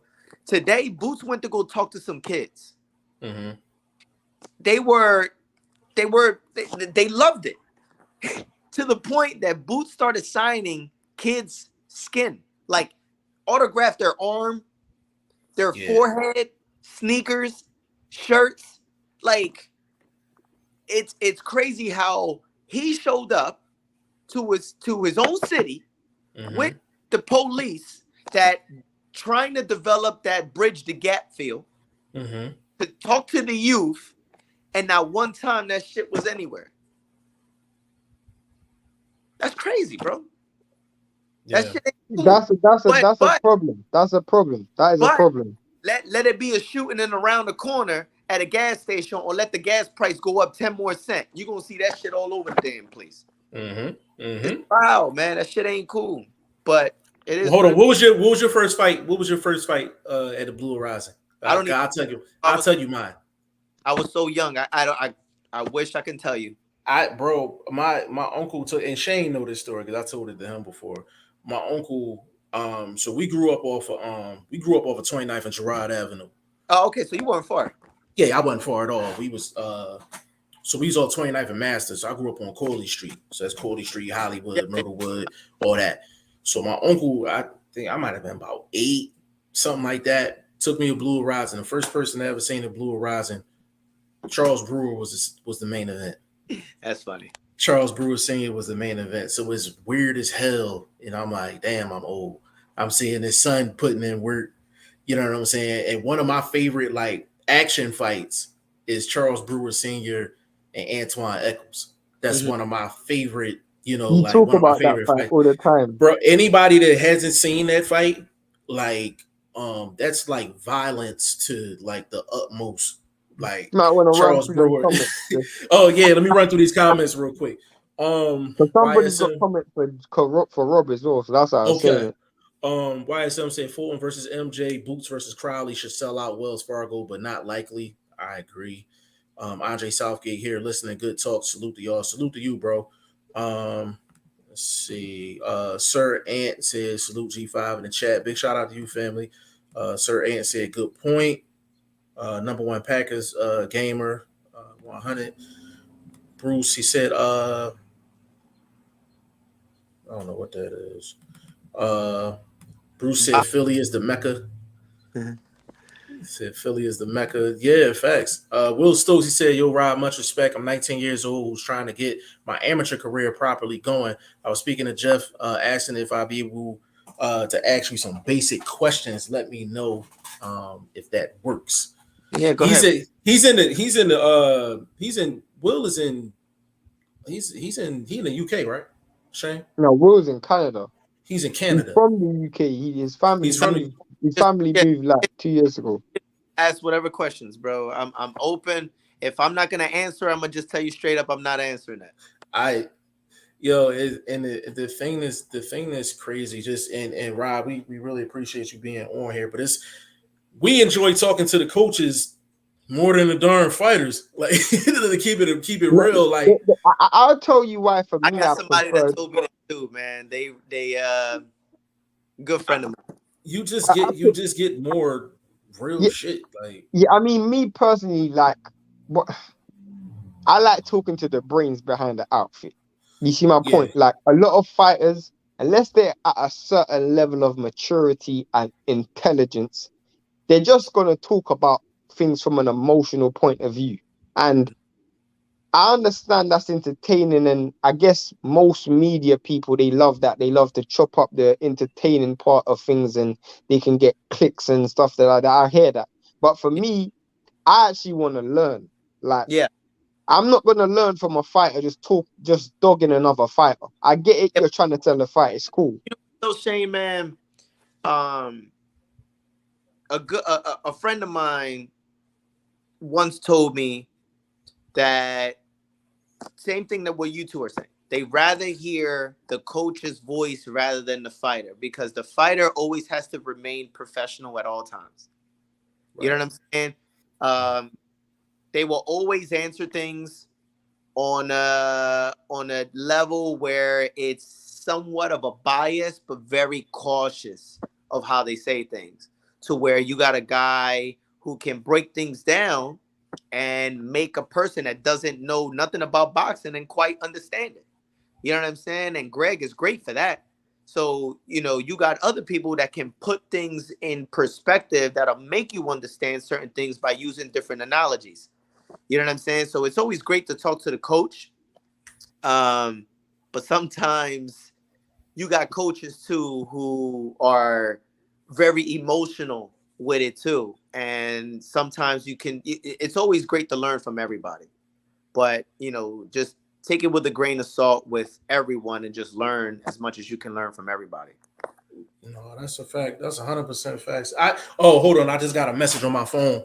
Padman McGriff is actually watching the podcast, man. He out there with Devin Haney out there in Australia. Oh, he over there?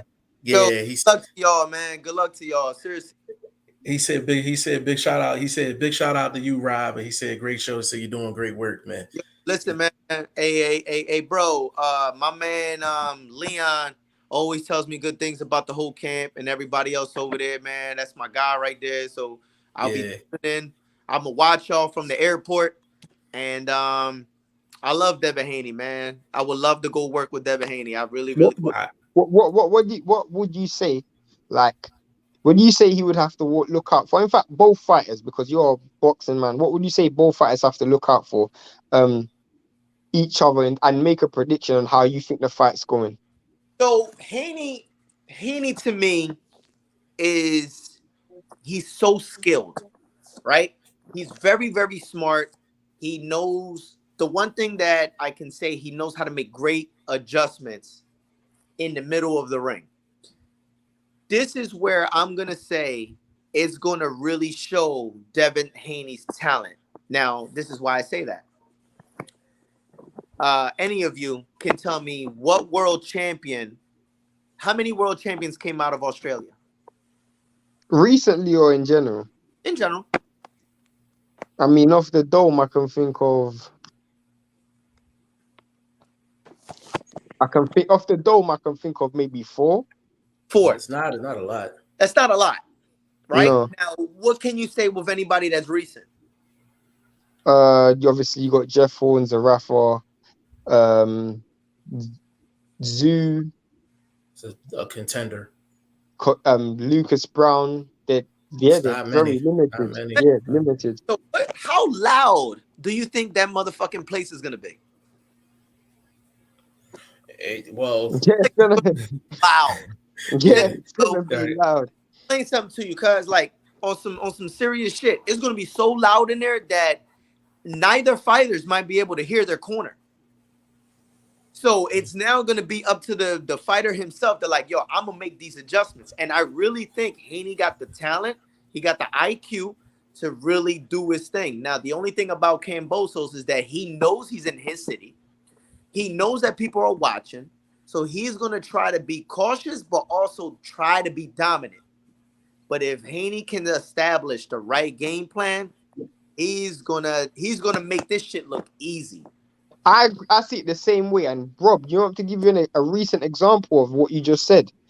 Josh Taylor was levels and levels above, going into the fight, levels and levels above Catterall. But there hasn't been a world title fight in Scotland for years, and this is an undisputed Scottish champion. Yeah, Bro, the arena was screaming, bro, bro. literally screaming. It was off the rails. So is YSM, if YSM is still on here, he'll attest to this. So I was supposed to go to the Amanda Serrano and Katie Taylor fight, right? But I had some other engagements and I didn't go. So I was incredibly angry that I didn't go, because not just because of the action pack that it was there, but from what I was told, the experience there was so unreal. It was like an enigma, right? To where it's like, think about it. You watch the fight, but now you're watching on the fan standpoint. So you're watching the Writers' Rumble and all that other shit. People are forgetting that there was a few rounds that the fight kept going after the bell. Yeah. How loud it was in there that they didn't hear the bell. Yeah. Bro, that's crazy. So how do Yeah, you that's actually a good point. That's so actually a good what's point. gonna happen with Kambosos, bro? I got Haney. I'm a big fan of Haney. I really like Haney. I didn't know much about him in his earlier careers, and then as he started to develop everything else, I know a lot of people that know him. I like the kid. I'm not saying that I don't like Kambosos. I'm not saying that. I think Kambosos had a great plan against Lopez. I think he did a fantastic job against Lopez. But if I can really put my money on anything or take anybody's side, I'm gonna go with Haney. That's actually a really nobody brought that up, but that's a really good point, because now I'm thinking about it. Even me, I've flown. Like when I went to Russia, I was there, and there was a time where the noise was so loud, I literally couldn't hear the fighters couldn't hear the bell, and Oh, the fight kept going on for like 30 seconds after the bell. keeping it a bean, like being in so amateur fights when it's like when you got amateurs fighting a certain amateur from the city, and we like, yo, this fight gonna be all that. And you go to that city and you hear the whole place go crazy. You know how many amateurs I had when they came back to the corner and they be like, yo, I can't hear you. Listen, bro, this is where you shine. This is where you are going to be the one saying, all right, now my job is to, now I can't scream no more because I'm going to lose my goddamn voice. So I'm just going to sit there and be like, all right, I'm going to hope that he does the right thing, call certain critical shots. Then when it's over, you come to the corner. Yo, listen, you can't do that type of shit. You can't sit there and bang with this dude. Stop getting on the ropes. Try to pivot it out. Try to switch out of there. Try to shift. You know what I'm saying? Certain shit like that. Then when the bell rings, you can't hear shit. Bro, hey, Rob, that's the realest shit you done said on this show, bro. When I say no, I can't nobody, say that. He said some real stuff, bro. I remember when he was talking about Wilder and the bench press as well. He said some real stuff on this show. That was last show, Shane. I'm talking about this show. This the realest shit he done said. Like nobody's brought that up. And you hear about that all the time, of course, mostly in football, you know, where it's so loud they literally have hand signals and things like that. Yeah. But in a boxing match, I haven't had anybody really say that, but when you actually think about it, it's a great point. Like it's a great point. So you have to trust that your fighter is kind of seeing things the way coach is seeing it. Exactly. You know, that's crazy. Hey, you know what, Rob? I got a couple rapid fires before I let you go, man, because I know you gotta get up out of here tomorrow. I know. I mean, all right. You good? You cooking? Just go ahead and talk. Like, all right, let's go. Go run, but it's raining, so. Will did say though, did you want him to ask the questions here or drop it on Instagram? No, just go ahead, ask away, bro. I got time. If I go run, it'll probably be like 9 o'clock anyway when the temperature's down, and I can go. Yeah. Okay. Yeah. Now I know we and you know this is what I wanted to ask you, Rob. So the Canelo Bivol fight. We was like outside of the judges, me and Shane was like, there's no way on God's green Canelo wins this fight. And we didn't understand why he took the fight. We thought it was a horrible style matchup going into the fight. You looking at that fight, like when you first heard that the fight was announced, like, did you think it was a bad style matchup for Canelo? We damn sure did. No. Really? No, I honestly didn't. I didn't think Bivol's going to come out and fight the way that he did. But this is what I want to say for anybody that's watching. Stop hating on fucking Canelo because he went into a weight class and lost. He did shit that other fighters don't want to do. He stepped up. Remember, he started at 147 pounds and moved his way up. Now, when Roy did it from middleweight and fought all the way up heavyweight and became champion, he did what he had to do. You understand what I'm saying? When Usyk fought every single person that was available in that weight class, everybody that was in that weight division, he fought. So he ain't had no choice but to move on. Yeah, Usyk gonna move on. So what happens if he fight Wilder and he get clipped by Wilder? He's not supposed to be in that weight. He did what most people would do. Now, stylistically, I think that Canelo was used to fighting guys the way that he fought guys and try to go into this fight as if he fought other guys. Right. I feel what you're saying. Arms. He thought he can beat the arms. He thought he can do all his crazy shit and feed him into it. And Bivol's like, nah, baby. Nah, not you today. bro. Like, I'm going to beat the shit out of you. And I think, and also, it's not so much of a weight issue per se, because I did say that. I remember I did an interview with YSM, and I said it could have been weight. But in all reality, what I meant to try to break down, it's not so much of the weight issue because he fought Kovalev around the same. Right? But him moving up and Kovalev being on his kind of way out is kind of there. It's there. You know what I'm saying? But then when you got a guy like Canelo that moved up in weight against a younger guy, or I'm gonna say younger in the field than him, and he goes out there and does what he's supposed to do. All right, you know what I'm saying? No one thought that Canelo was gonna lose. I actually thought Caleb Plant had a great shot at beating Canelo, but shit happens. You know what I'm saying? So I don't think it was so much of a stylistic issue.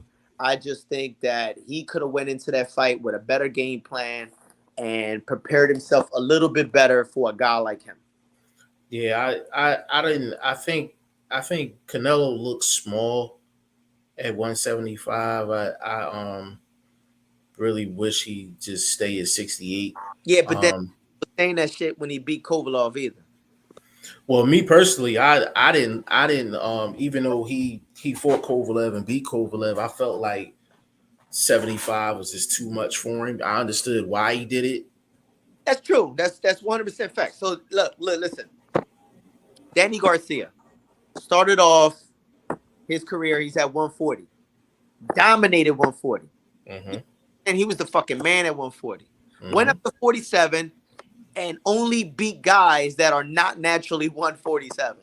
And then lost to or struggled with guys that were naturally 47. Besides Lamont Peterson, who was also at 140 at one point. And Lamont gained 25 pounds. Yeah. In between the weigh-in and the fight. You got Danny moving up to 54, possibly fighting Jose Benavidez. Correct. He's going to smash fucking Benavidez. He's going to destroy that kid. He hasn't fought, and I think his last fight was against Terrence Crawford. Danny's going to beat the shit out of that bull. And then when he's done, people are going to be like, oh, see, Danny's back. See, Danny's at 154. But what's going to happen if Danny run into a Jarrett Hurd and then he loses? We're going to run into the same type of conversation that Canelo did when he fought Bevlov and as he did with Kovalov. Same exact shit.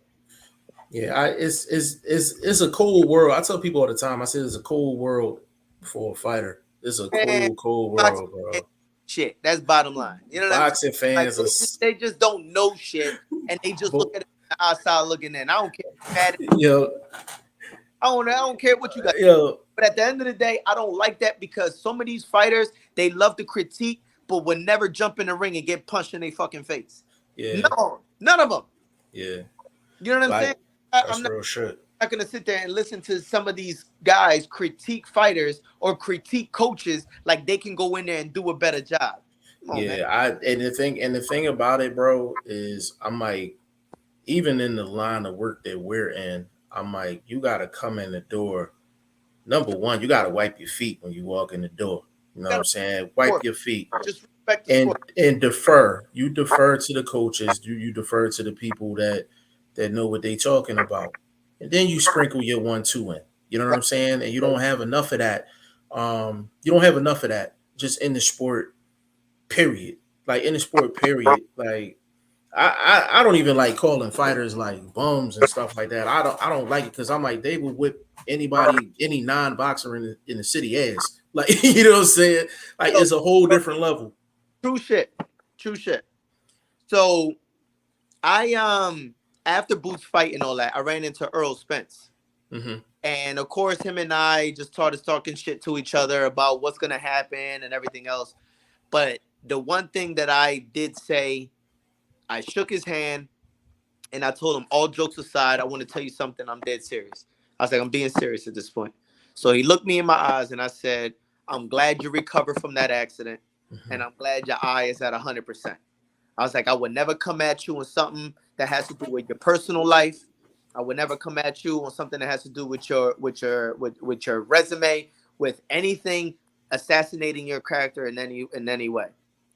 You know what I mean? I said, I just want you to know that. So the shit that I am gonna say is only related to the fight. Right? Yeah, competition. I'm gonna never step outside that circle. And he said he knows that. He understood that. So I shook his hand. I brought it in. And then I said, we're going to fuck you up.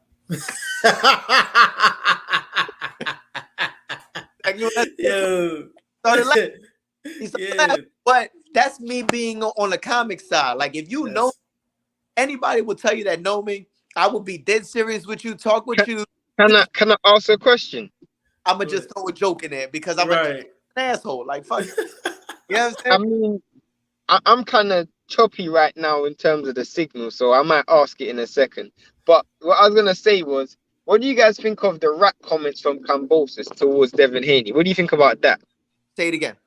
He said You the rat spoke. comments. You spoke about the fact that you're gonna keep it 100. So What do you listen, think about that? I'm not trying to hear that. First of all, I don't know how accurate that shit is. It's just hearsay. Okay, that's what they saying. Hearsay.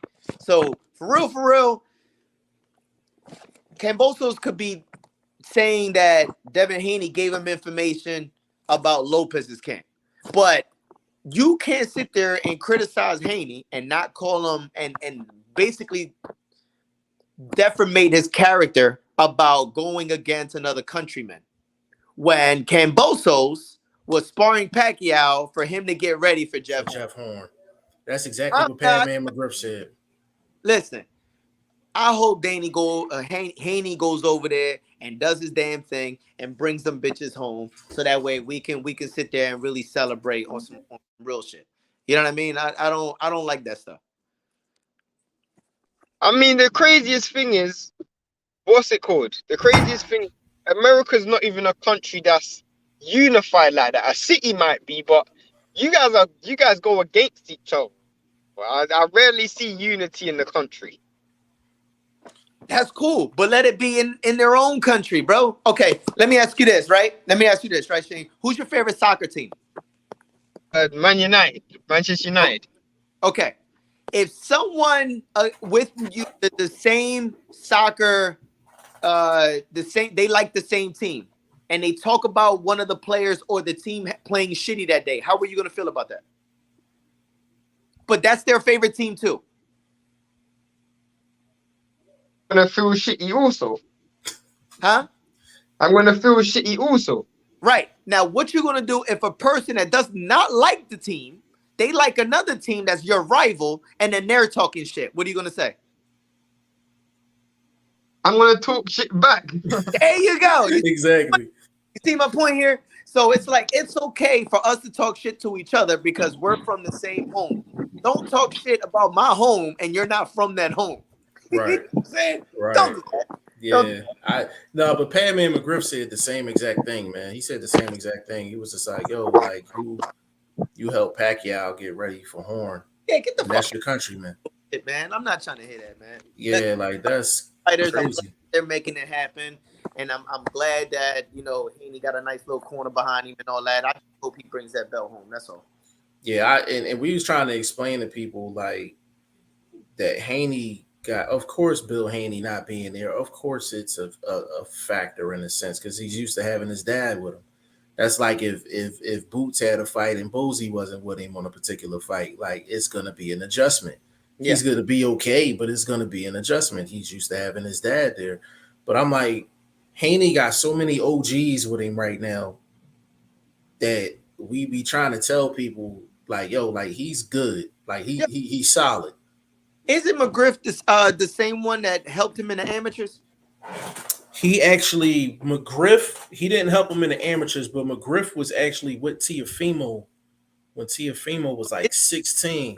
Isn't McGriff from Philly? No, McGriff is from out in Vegas. Oh, okay. McGriff is from out in Vegas. Those coaches are from Philly though. Well, one somebody that's part of his team or something like that. I forgot his name. I know who you're talking about though. It is somebody from Philly out there with him. And he got Padman McGriff out there. He got Yoel Judah. Yoel Judah's out there with him. Okay. Couple other guys he got Crazy Ass Church out there with him. So he good. You know what I'm saying? But he's so I just think Haney's so much better than Kambosos on every single level. I mean, we talking just talent, just pure talent. He's so much better than Kambosos. Like it's really, he just can't get outside of his game plan because he's on the road. Actually, do you think Devin Haney is going to be pressing a little bit because he don't want it to get to the judges because he's on the road? I'm gonna look at it as the way that Earl Spence when he fought Kell Brook. Mm-hmm. It's the same. Sorry, Shane. I didn't mean to bring that shit up. My bad. I don't really care. I actually thought you was picking up. I just made a point about an outsider talking shit about an insider. My bad. I was picking Errol Spence to win that fight anyway, so you're cool. All right, cool. But you know what I mean. I don't know, man. I just hope that they come up with the right game plan, and you know it goes in their favor. That's all. Yeah. Oh, you know what? My man Rob got a question. Will, Will's What I got a say, question. Rob? Yeah, I'm sorry, Mm. Will. He said, "Hey, Rob, thank you so much." So my main question I've really been wanting to ask is regarding my weight. So I fall in that awkward point in between light heavyweight and 200 pounds. He said I walk around at like 185, 190, but I'm 6'4", so I'm actually pretty skinny at the weight, and I lack a lot of physical strength. How old is Will? Like, how old is Will? I What is think he like? 19 or 20. 19. He's 19. I'm assuming another question is coming. There's not an actual question in there. No, but I Um, think I can get a gist of what he's saying. I have no idea what he's talking about because he said it yeah, was 200 pounds, but he walks around around at 185. 185, 190. Yeah, it don't make Like, sense. I don't understand. If he No, can, no, what he's saying, is the cruiserweight limit is 200 pounds. yeah, The light heavyweight limit is 175. So he's not big enough for cruiserweight, but he's too big for light heavyweight. You see He my walks point? around at 85, 90, but he should be able to get down to 75. he should be able to get down. Well, it depends how his body is. If his build is really skinny, like on some Fandora shit, then I wouldn't recommend him to go down too low. You know what I'm saying? Right. But if he lacks in physical strength, that probably means that he's going too low and he's losing his physical strength going too low. So if he's 6'4", 200 pounds is pretty solid. So what I would do is I would try to gain that 15 pounds and replace the body fat with muscle, and muscle up strong enough where he can still be elusive, and then be a solid 200 where he looks a lot bigger, but he's actually 200. I would that would be a better decision. I would probably give him this, even though I know nothing about strength and conditioning at Rob's level, but I would probably give him the same advice because I feel like if you're already skinny and you're lacking physical You don't strength, want to there's get no way skinnier. Yeah, you you don't don't want want to go down to 175. to, and I would suggest for him to be at 6'4", 200 pounds. That's reasonable. That's reasonable. Yeah, and Yeah. that was actually his question. And he's 19 years old as well. So Yeah. He said, to bulk up to 200 so I can get some strength.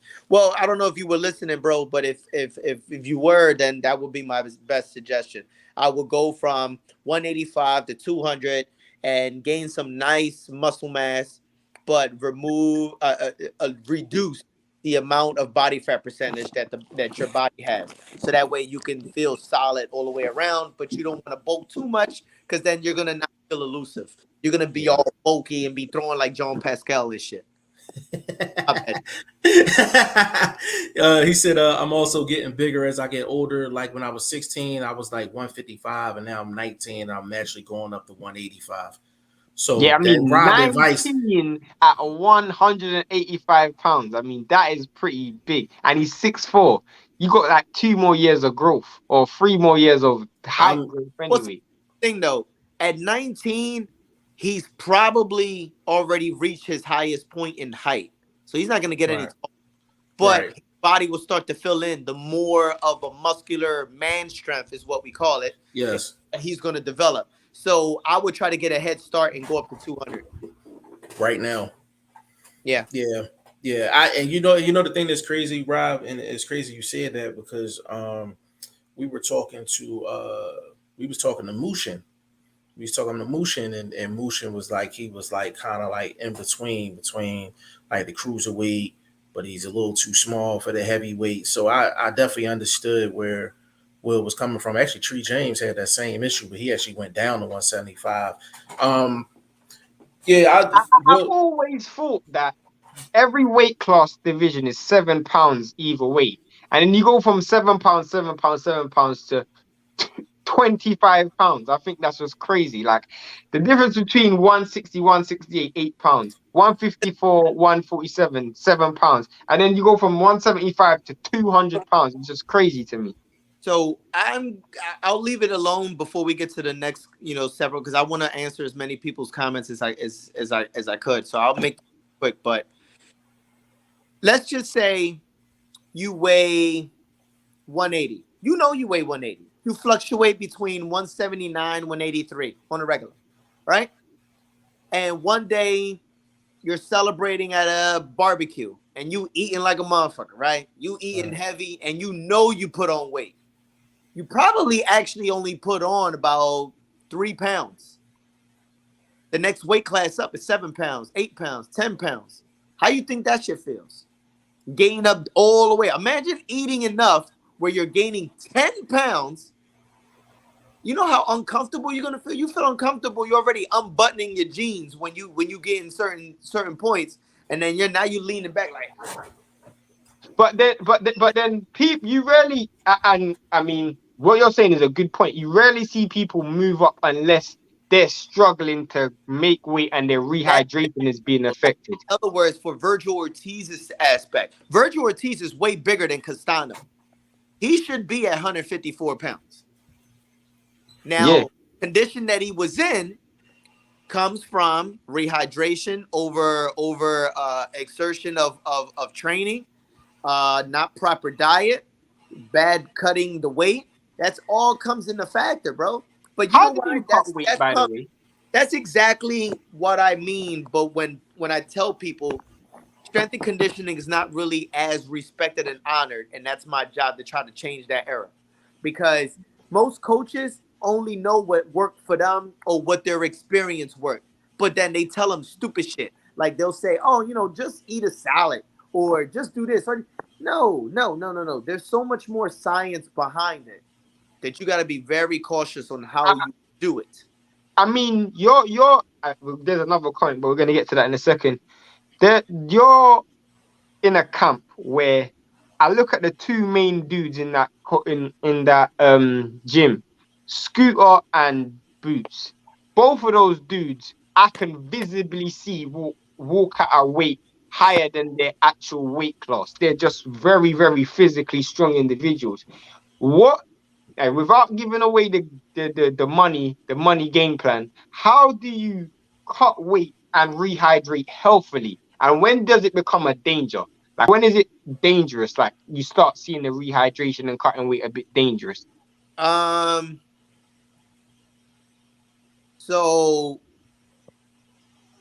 it'll become a problem when we reach a certain amount of, if it were to happen, if we were to reach a certain amount of weeks and you're not at the weight you're supposed to be. So then that has to get weeded out now. Is it the diet? Is it the sleep? Is it the water intake? Is it the levels that you're training at? Are you sweating enough?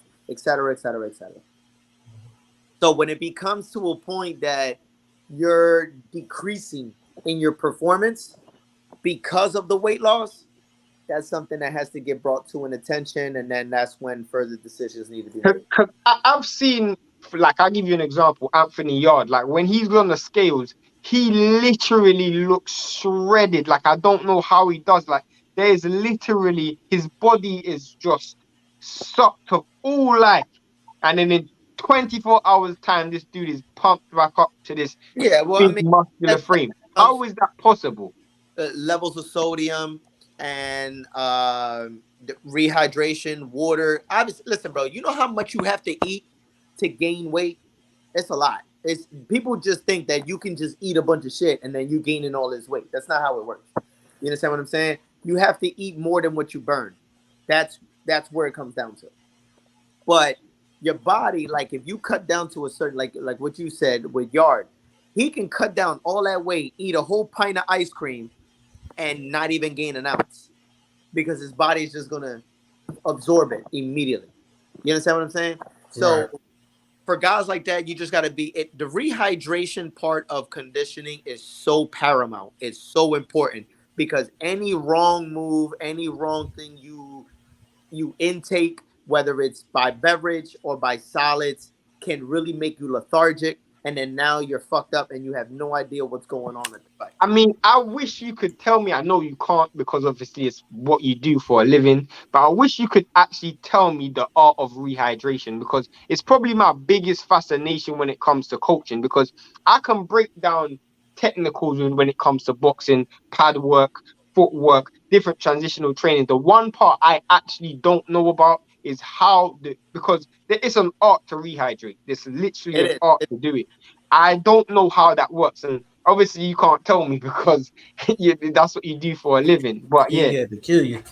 No, but had to kill you. At the day, bro, anything that we do is the art behind it. That's it. It's bottom line. You know what I'm saying? I don't train people and say, okay, give me 5 of those. No, that's not the way it works.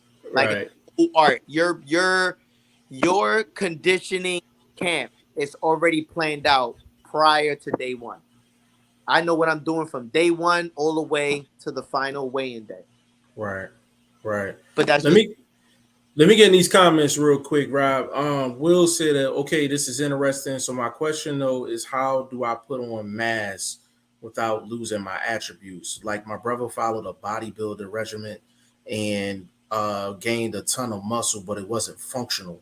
Yeah, I can see that. Yeah, definitely. He said, so I wanted to make sure it's functional, so don't lose attributes. I have pretty good feet for my size as well, so I didn't want to lose my movement. Will, it sounds like you need to come to the Boozy gym. That's what it sounds like. You know what, Will? In all honesty, bro, to really break stuff down to you, it's gonna take a little bit, and obviously you got a lot more questions that I wouldn't want to take away from other people's comments. So what I want you to do is try to reach out to me on Instagram, and I'm more than happy to help you out as much as I can. You can follow me. I am Alchemy_TSW. Just reach out to me. Ask me as many questions as you can, and I'll do the best of my ability answering it. That I'm doing it at a less costly.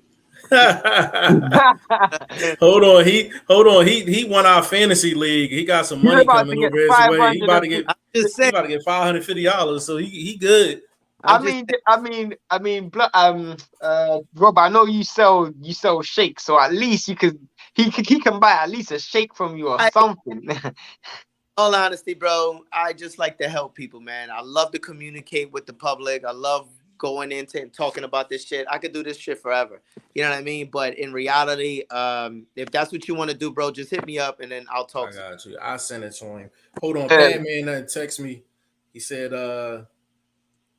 he wants you to know, Rob. He said he coming to see you. He said he coming to Philly to come see you. He said he is from Pittsburgh. He said, but he boxed in Vegas under Tyrone Boone. I told you. Yeah. PA. And I forgot he said he was from Pittsburgh. Yeah, I thought it was Philly, but I knew I wasn't mistaken. All right, yo, shout out, bro. PA. Yeah. He's a Steelers fan. He's dead serious about coming to. I talked to him. No, all he gotta do is just come through, man. I'll show everybody. You know what it's like. I know. I came to Philadelphia, and the first person I saw, even before I saw YSM, was Rob. I love that bitch, bro. I'm for real, bro. I was standing on the corner thinking, I ain't even gonna know. I don't know where this dude is. I just see Rob walk out the gym. I'm like, oh, there's a Rob. At least I know there's a friendly face I can see. Yeah. And the first day I was in Philly. That shit every day. I dedicate my time 100% every time. Yeah, it's crazy because I call Padman the West Coast Boozy. Like when I say they got the same personality, yo, like it is like insane. If he's listening, bro, I'm trying to schedule a visit where I'm gonna go out there in end of July, maybe beginning August. And I'm set to go out there I'm gonna talk to Larry. I'm gonna talk to Devin, the other coach that's there, part of Larry's squad. I was gonna try to check out Salah's gym. And talk to the Haney camp and everybody else. I'm gonna be very useful the whole period.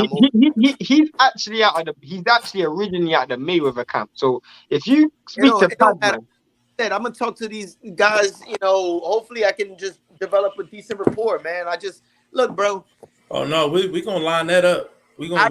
That's what I was gonna say. love what I do, bro. I'm very passionate at what I do, and I don't think you quite guys understand. Like, I get so passionate about this shit that it makes me emotional because I really care about what I do.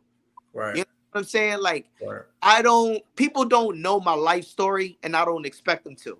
Right. I don't even expect them to care for real, for real. But at the end of the day, no matter what happens to me outside of that gym, you can catch my ass in that gym every day, giving everybody 100% every time. I'll never give you 99.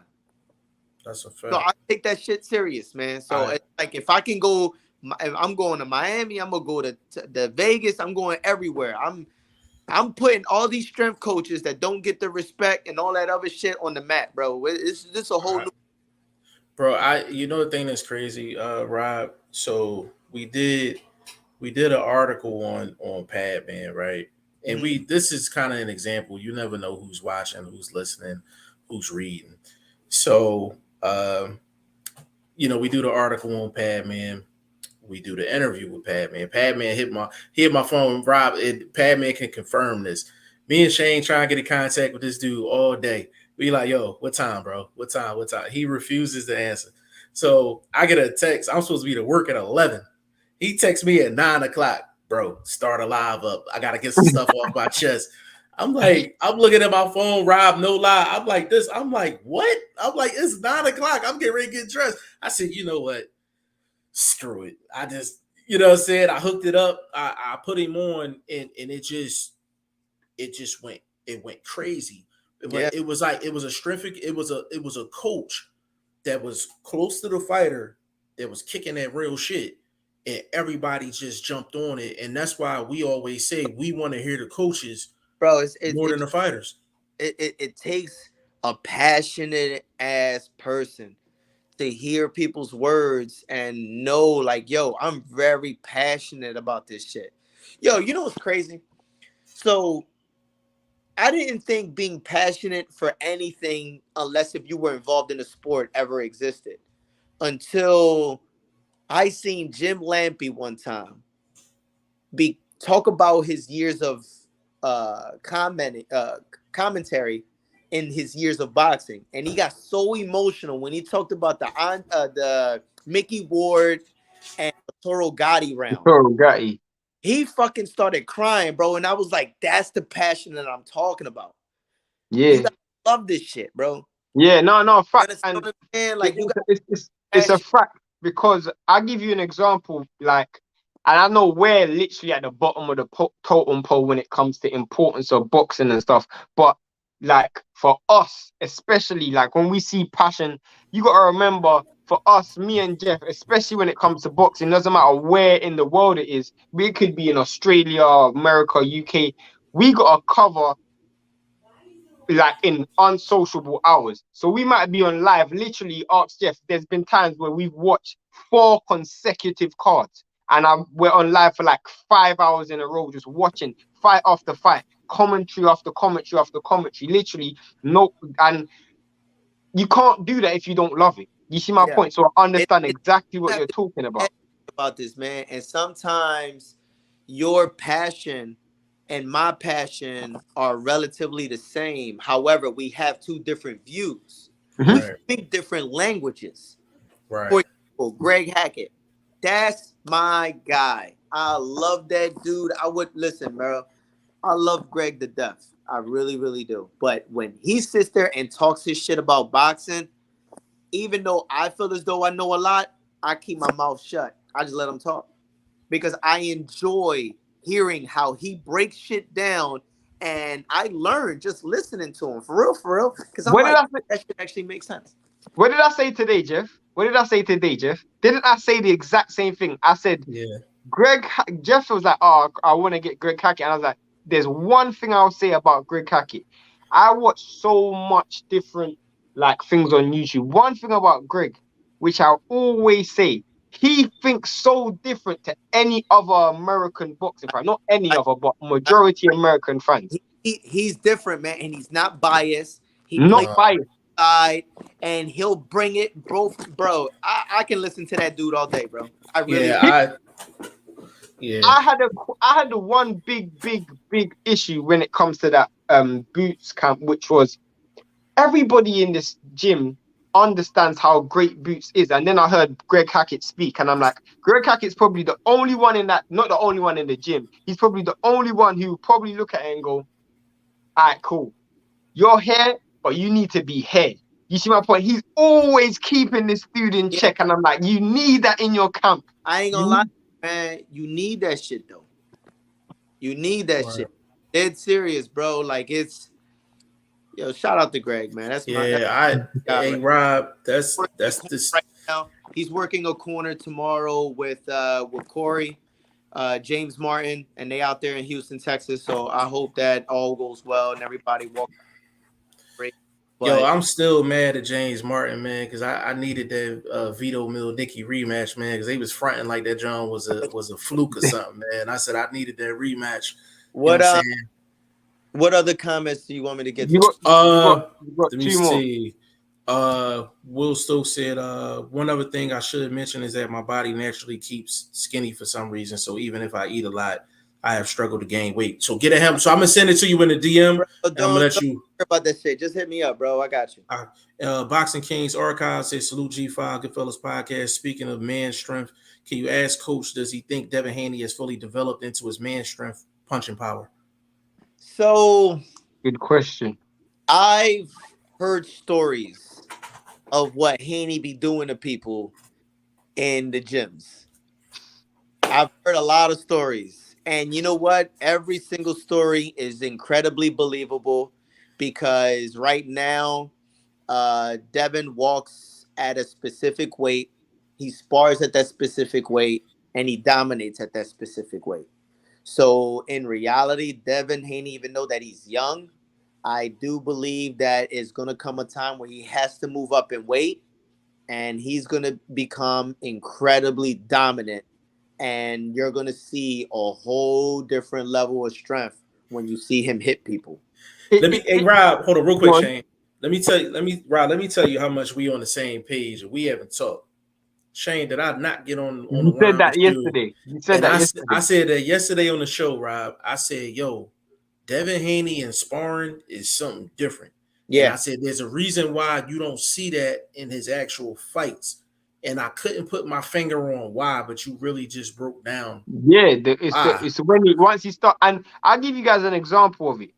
At 135 and catch weight 139, when Terence Crawford was doing this 135, 139 catch weight thing, he was never really a out and out bang on knocking dudes out with a single. He was shredding his weight so much that he was losing a lot of power. If you look at Terence Crawford, as he's moved up weight, he's become so much more of a single punch power person. Like he's grown into his power where now he's actually landing single shots and knocking dudes out. You weren't seeing that at 135, 139. So what? Time out. Go ahead. Huh? Who did Terence Crawford hit once and got him out of there?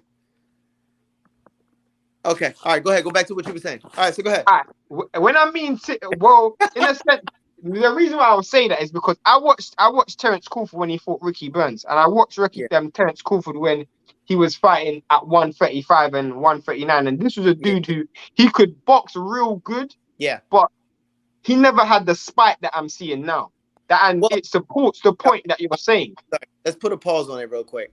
If you're comparing any of his fights to the Sean Porter fight, that is terrible. I'm just saying it's a terrible analytical fight to judge. Reason why I'm saying that is because I'm not going to discredit Crawford. I'm not going to discredit Porter. That's not what I'm saying. But you can never give Crawford the full credit that he deserves for knocking out Porter when Kenny, before the fight, said he was going to throw in the towel regardless. Yeah. I wasn't talking about that. Credit. I'm sorry, but you can't. So I wasn't really talking about that fight personally. I'm saying, like, you know, and on that sense, it's not like when, you know, other fighters went in there and they got clip. You know what I'm saying? Like when you saw Spence fight the difference between Danny and how he did that to Ugas. You know what I'm saying? Like it was a whole different animal. I get what you mean, but you were talking about obviously if once Devin Haney starts like moving up and he's going to Yeah. really grow into his strength. I was giving you an example of a fighter who's done that. I wasn't talking about Sean Porter. If you look at it, I mean, even though this was a broken individual, even look at someone like Kell Brook, for example. Yeah. The first 2 rounds, Terence Crawford never really landed anything. The first clean punch he landed, and I know Kell Brook's a broken fighter. First clean punch landed, changed the fight. And the same thing with Kavalauskas. He literally lands a clean check left hook over. Same thing with Jeff Horn. He's dominating Jeff Horn. He lands a real big punch, and that kind of changes the direction of the fight. This is a dude who wasn't an out-and-out puncher at 135. And now he's doing it to fighters who never really been stopped like that. I'm not saying... So it was more in support of your point of a fighter who grows up in weight class and gets stronger. For Devin Haney, I think he's going to perform his best part of his career at 140. I think that's going to be where everybody's going to be like, oh, shit. Like, that's not the same guy that fought at this weight or that weight. I think it goes a little too high, like 47. We might be dealing with a little bit of a problem on the bigger side. But I think 140 is going to be the weight where he's going to brutally dominate a lot of people. I just sincerely hope that when he does get there, he does it the right way. That he can maintain the speed, he can maintain his elusiveness, he can maintain the power, and he can maintain the same abilities that when he takes a shot, his body can handle it. His legs being a part of that, his nervous system, so many things. That's a great. That's a great point. I just said that yesterday. I'm like, yo, like that Devin Haney, that sparring Devin Haney is something special. Yeah. I'm like, I need to see that in the fight. You gotta remember though, that sparring Devin Haney in all, he's clean. He's doing. Me and you spoken about this before. He's doing amazing in sparring, but that's a sparring Devin Haney who hasn't gone through the processes of. We don't know how good his rehydration is. You see my point? We don't know how he's been rehydrating. So once he's in a fight, it's a completely different Devin Haney who is in a spar. Yeah, I would also like to see Devin Haney box top quality type of work. You know what I'm saying? I'm not saying that he's not boxing top quality work because I don't know, but I would like to see him like, you know how Boo Boo went and helped sparred with other guys. Like, you know what I'm saying? Like, I want to see that. I want to see any box other guys at much heavier weight classes, and they'd be like, "Damn, he's really holding his own on this joint." You know what I'm saying? Go from there. But for right now, if you know, depending on who he boxing, I don't know who he boxing. He could be boxing top amateurs for all I know. But all I'm saying, I've heard stories.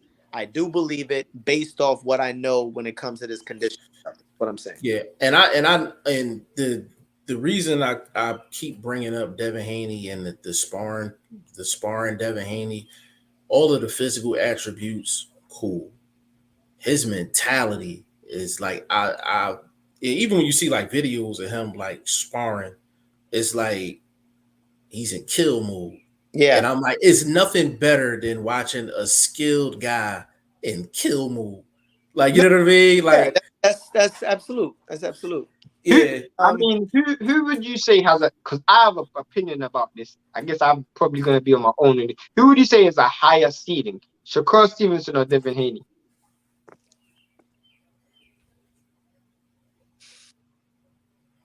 I don't know. It's actually a good question. I can give them more of an equal value on either or, only because they both show that they got high IQ. They both know their range. They both are very, very accurate shooters. They both show the same amount of kind of like power. It's not like Shakur go in there and knock everybody out, but it's not the same for Haney either. You know what I'm saying? Quality of work could be possibly the same. You know what I mean? So I would even it out with both. Yeah, I think. Well, I guess I would say that's a tough one, bro. I might have to go with Rob on that one because it's the thing with Shakur. I would say his understanding of distance is like. I mean, it's my goodness. I seen Shakur box like 20 rounds in the gym. Yeah, I do it like, and he does it without breathing hard as shit. So he's really fucking good at what he does.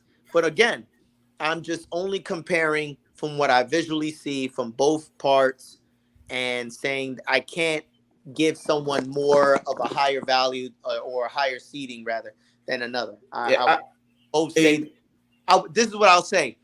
The West Coast got the number 1 seed, and that's him, and then the East Coast got East Coast, that's him.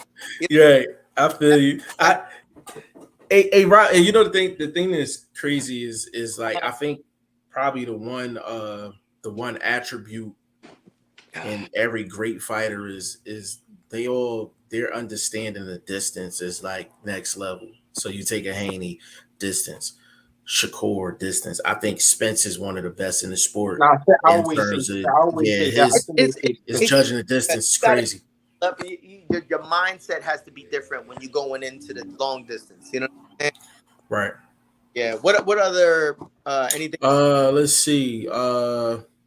It's still Will, but he can get in the DMs. But no, that's about it, bro. You going on your run? Let me see what the I weather. think it stopped raining. Let me see what the weather like. Oh, you in Philly, right? Bro? Yeah, I'm in Philly. Yeah, it stopped. This is just the ground wet. We don't care about that.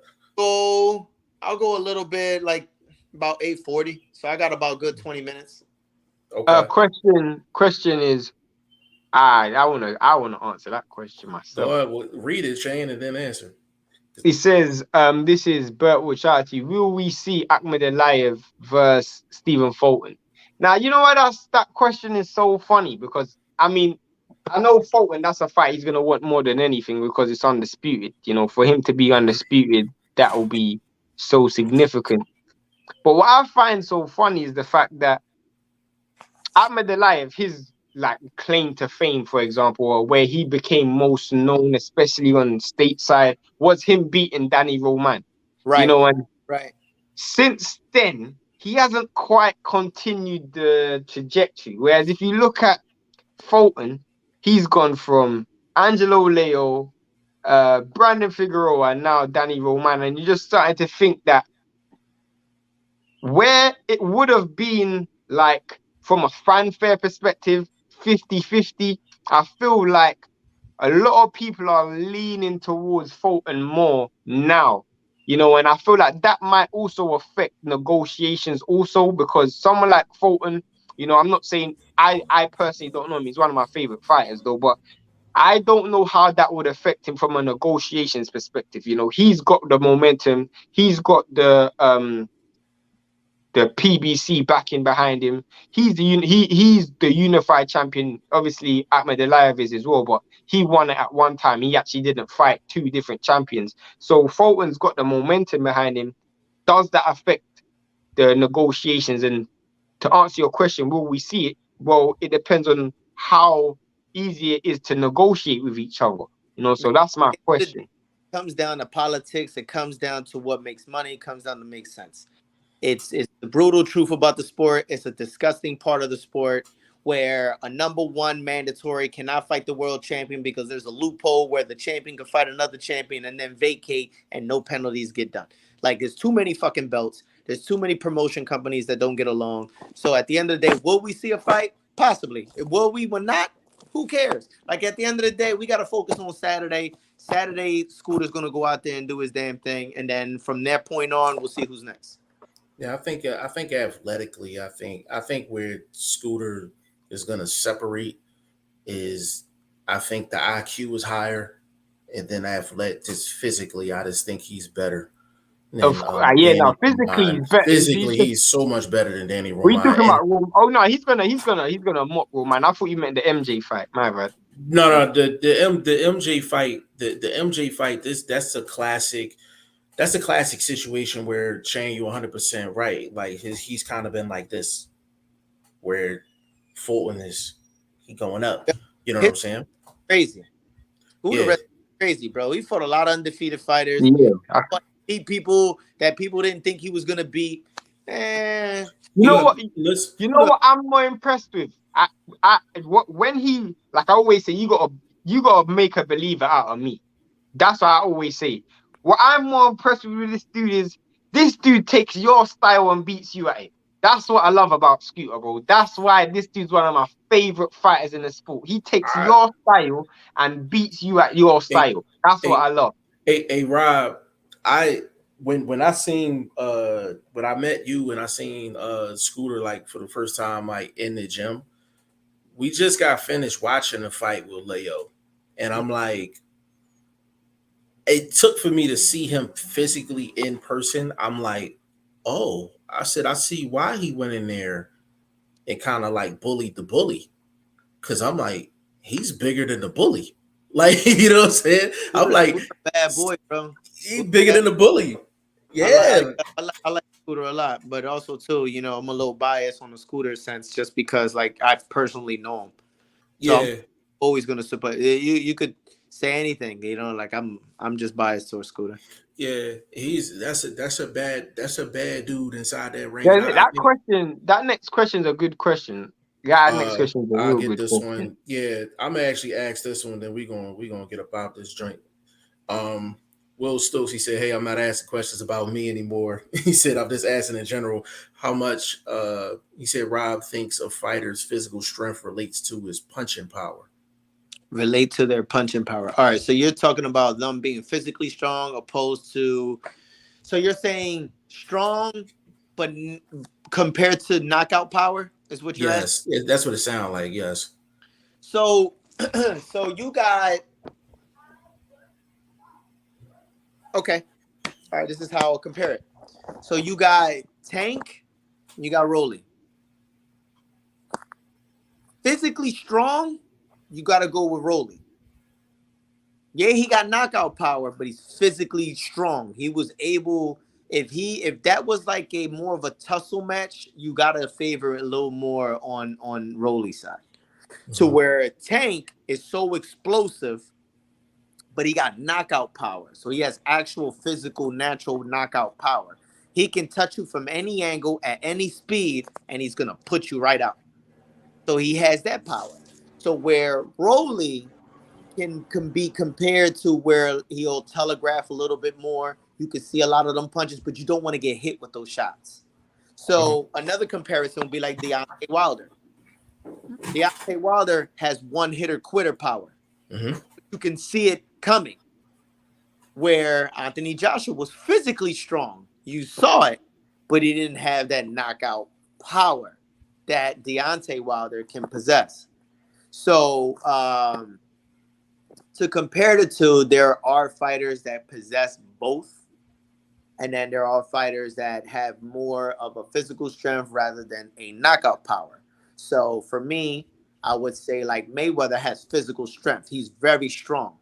And the fact that he's so fast and he has just enough pop into his punches, getting hit with that for 12 rounds, he's going to break you down. Right.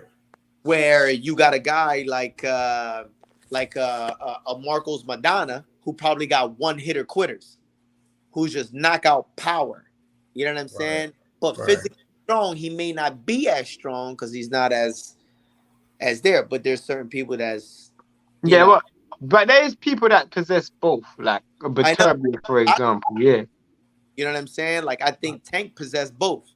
You know what I'm saying? Yeah. I think Boots possessed both. Boots possess both. Boost. Boots Oh my possess God. both. Boost. Oh yeah, Boots possessed both. You know what I'm I, I, saying? I I made the comparison of Boots and Baturbia the other day. I'm like, bro, those two are just like when I look at them, I just think obviously skill wise, Boots is just more advanced, but I'm just thinking like physically, these guys are physical specimens. Like they're Yeah, just so they're just a they're just bodies like yeah, carved out of stone. I yeah. watched something where Boots was doing this thing. I've never seen a fighter do it where he's balancing on this ball and he's just stretching this thing and he's just balancing on this thing and they're hitting his abs at the same time. And I'm like, the amount of muscles that's working in this same exercise. So And for him, it's funny you say that because that's the exercise we did in the last camp. That was actually our last day. oh wow, okay. That was the Okay. last strength and conditioning day, and that's something that I changed my ways of constructing conditioning. So I have a certain way of doing it. So his body was being tested on a balance, core, physical strength, mind, everything. I tested every possible thing that I can think of. I could visibly see it, bro. I could visibly see. I'm thinking, do you know how much like muscles are working in this one Yeah. exercise? And the dude made it look so easy. Like he Yeah. made. I'm thinking you can get any man who's like an athlete. They're gonna struggle to do this. I don't Yeah. care So what sport it is. those discs that we have, I bought those discs meant for that specific purpose. So it's filled with air. Okay. And for what a lot of people don't know, that's mind blowing, is that Boots had Vapor Maxes on. So that makes it way harder than Okay. I he didn't had know that. in the sneakers. Oh, okay. Okay. Yeah. That So he obviously. got air bubbles Okay. in the sneakers, and the sneakers are sitting on air bubbles. It makes it so Yeah. much No. harder. That's And ridiculous. that wasn't planned. That was actually by accident. But he said, "Let's do it." So I said, "All right, let's do it." And then his brother ended up coming in and was watching us do the conditioning. So I said, Farah, I need to hold the time. I got to hold the timer. I need you to do me a favor." And he did that. Both brothers did it actually. One day, Pooh did it, and then the other one, Farah did it. And Boots' brothers get busy in the ring too, and people forget Yeah. about that. They get busy too. I truly believe that his brother Pooh, is gonna be bold in years to come. Yeah, I I mean, Definitely gonna be the next one. yeah. I gotta get this last one out the way before we close this thing out. And I All right. talked to you about this before, Rob. You got a specific video up with Malik where y'all at the track. Yeah. And you have your hands on the lower part of his back. Yeah. He's literally backing up, but you're giving him resistance, and then you told him to turn and shoot, just go. Yeah. And then you, after a couple of steps, you told him to slow down. Yeah. What was the purpose of that that exercise? So it's working different parts of the muscles. It's working hamstrings that a lot of people tend to fail to work on when it comes to legs and stuff. So, but what people didn't realize is that I already gassed Malik out prior to doing that drill, and I purposely did that. So he was working off pure strength. So I can't tell you on camera what my analogy is and why I do these things. Right. Conversation that we can have off camera, and when I tell you why I do these things, you'll look at the way I do shit a little different. But adding the resistance to his chest, he was putting his weight on me. Right. So I was putting my weight on him. So with him backing up slowly, and at a command, he has to turn around. What happens is your body is freaks. We're all freaks of habit. We only recognize whatever we're going through at that moment. Okay. So it's kind of like trying to throw a punch underwater. You throwing hard as shit to trying to hit that other person. And it ain't working. It ain't working. Then when you get out of that water, what do you think is going to happen? Yeah. You understand what I'm saying? So it's kind of like I took the idea from that and transformed it into a sprint drill.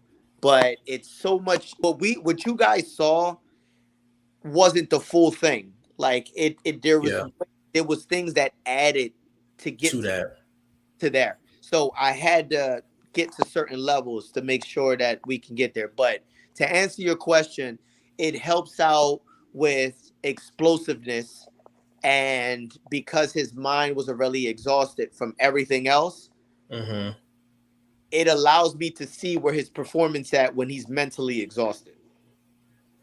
Yeah.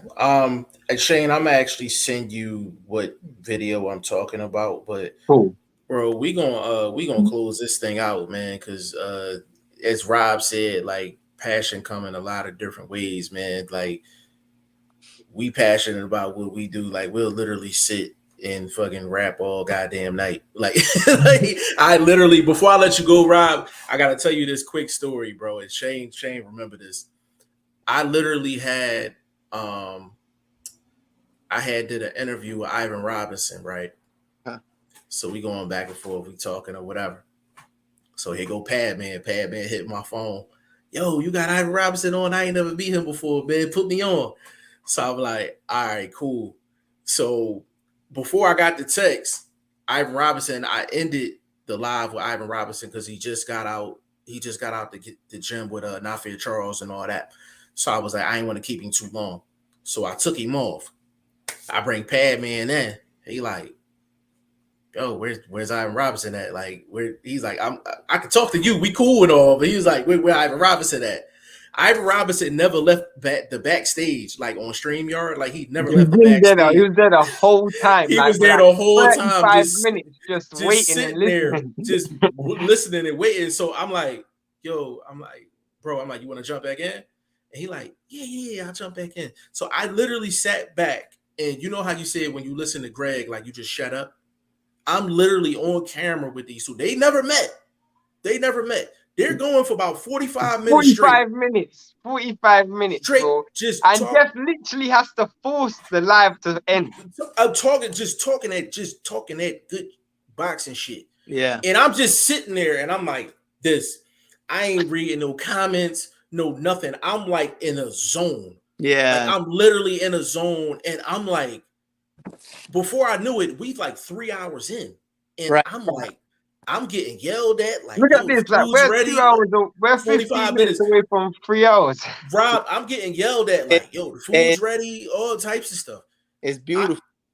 I literally had to cut. I was just like, fellas, I said, I hate this. I was like, I got to break this shit up, man. Like, I got to break this shit up. I remember like, that, so man. that passion thing is like, that's one of the Chris Casey was there as well. Chris Casey was there as well. Like, you know what I'm saying? But listen, Rob, we appreciate you so much, bro. Safe travels out there to Minnesota.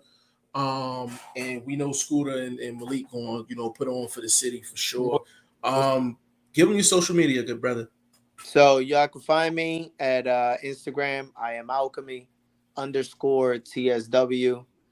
I don't know how to work my damn Twitter, so don't reach out to me on there. I'm still trying to work that shit out. I don't know how to. Facebook. I normally am on Facebook, but I use it more for family reasons because my family, I get in touch with the family. But the best way to reach out to me is on there. If you want to see any of our work in the gym, just reach out to Philly Boxing 101 at Instagram. We'll be solid. Hey man, listen, we appreciate you jumping on, man. I gotta order my thing of CMOS, man. And if you need your CMOS, man, go see my man Robert Costa, man. I do everything. Yeah, man. What other things do you sell? Just that right now, besides information. That's real shit. That's real shit. I mean, so I don't know if it's a wise thing to say, but I'm a risk taker, so I'm gonna fucking say it anyway. So I've known numerous people who had COVID. Right. And I've gave them the right advice, and they were able to recover from COVID within 5 days, sometimes less than that. And it's all about natural things, bro. It's a lot of things. Like now, that's a live interview where if I break a lot of things down, I'm gonna hurt a lot of feelings because people are gonna be incredibly disappointed to hear what exactly are the ingredients in certain foods, and they're gonna be like, "What?" Because I'll tell you what's banned in other countries that they let rock out over here, and you're like, bro, I'm gonna message you about that. I'm straight up. I'm gonna message you about that. 100. Not today, cause I've got to go sleep, but tomorrow or something. Or for really quick, just so I can educate whoever's watching or whatever. I don't know if you're gonna, when you repost this, but check this shit out. If you go to any cereal and you look at the ingredients on the cereal, of course you got the top ingredients, and then it breaks all the way down to the minimum ingredients. Mm-hmm. If you see a word that is TSP, also known as trisodium sulfate, it's an ingredient used in a lot of cereals. It's also the same ingredient they use in paint thinner. I didn't know that. So If you Man. want to do a lot of shit, I could shoot this shit all day. Listen. I'm checking my cinnamon toast crunch when I get in the Oh, kitchen. That's in there. Oh, I got to toss. And there's actually there's different types of magnesiums that you take that the body absorbs better than the regular brand that are very low cost in Walmart or certain ones. Like you get certain ones that the body absorbs it better, and it's the same magnesium, it's just at a different calorie. Wow. Shit all day. Will take your live will go into 6 hours easy. Yeah, man. I'm cutting this shit, man. I'm cutting. Shane, give me your social media so I get this guy up out of here, man. I gotta be checking my Shane cereal and shit. I am underscore Shane the number one. Obviously, that's on Instagram only. And you see it, please shoot a screenshot at it. Tag me. I'm sending it, yo. I'm sending it. So I'm tagging it, all that. What are we calling it? The TSP challenge. That's what we're calling it. UK, I don't think there's nobody fat in UK. Like I think you straight, bro. Shane. Yo, Shane, hey Rob, Shane came to the city, man. I look like Shane's security, bro. Yo, bro, I eat more than Jeff. I eat way more than Jeff. There's a learn like all right, so you got red dye 40, yellow 5, blue. Don't get me started. I'm trying to tell you, I'm trying to cut this shit short for y'all. But there's a lot of shit that is in foods, even in breads. That is the reason why bread is so cheap in certain spots and why it's expensive in other areas. Gotcha. I get you. Like even like Jeff is so much bigger than me. But when I was in Philadelphia, we went so much places to get food. I ate so much more than Jeff. Like I eat so much more than Jeff, but I'm so small. Yo, I don't eat the rate compared to his though. You know what I'm saying? Yeah. Sweat a lot faster, and he's only sweating because of his weight. You know what I'm saying? Yeah, that's a fact. If you brush your teeth, you sweating. Yeah, that's a fact. I'm definitely checking the cereal boxes, man, and I'm we're gonna do what's it called? TSP? Is it TSP? I'm doing the TSP challenge. It's TSP challenge. Try sodium sulfate. Sodium sulfate. I got it. Try sodium sulfate. TRI. I'm on it. We're doing that. We're doing the challenge. Everybody who sees that on their series, just screenshot that post. I'm sitting here. Yo. If you go to any milk and you see gelling gum or any word that is gum, you'll normally see that in the almond breeze milks or anything like that. That gum it sticks to the intestines in the inside, and it's hard for the body to break it down. So therefore, eventually, you end up getting clogged arteries in the long run. Bro, I'm thinking how many cereals I got in the kitchen, yo. Get me started. I'll tell you, man. I'll throw out all that shit. Yo, I'm getting off here, man. I'm sitting. Hey Shane, I'm eating paint thinner, man. I'm done, yo. I'm done. Real shit. Yo. But listen, check me out. Like I said, man, I'm open to anybody that wants to talk, anybody that got questions. You know, I'll tell you I can't. Hey, man, we appreciate you, man. I'm all over the place, man. Facebook, Instagram, Twitter, G5JeffTV, website, G5JeffTV.com. Article on Rob Acosta is coming soon. I don't know exactly when, but soon. We need that Rob Acosta article up and going. But listen, man, on behalf of the best strength and conditioning coach in the business, Rob Acosta, my man, GOAT status, you know what I'm saying? Rob Acosta, my man VP Shane, and your boy G5JeffTV, man. We hope you enjoyed it. We will see y'all tomorrow. Peace out. Big.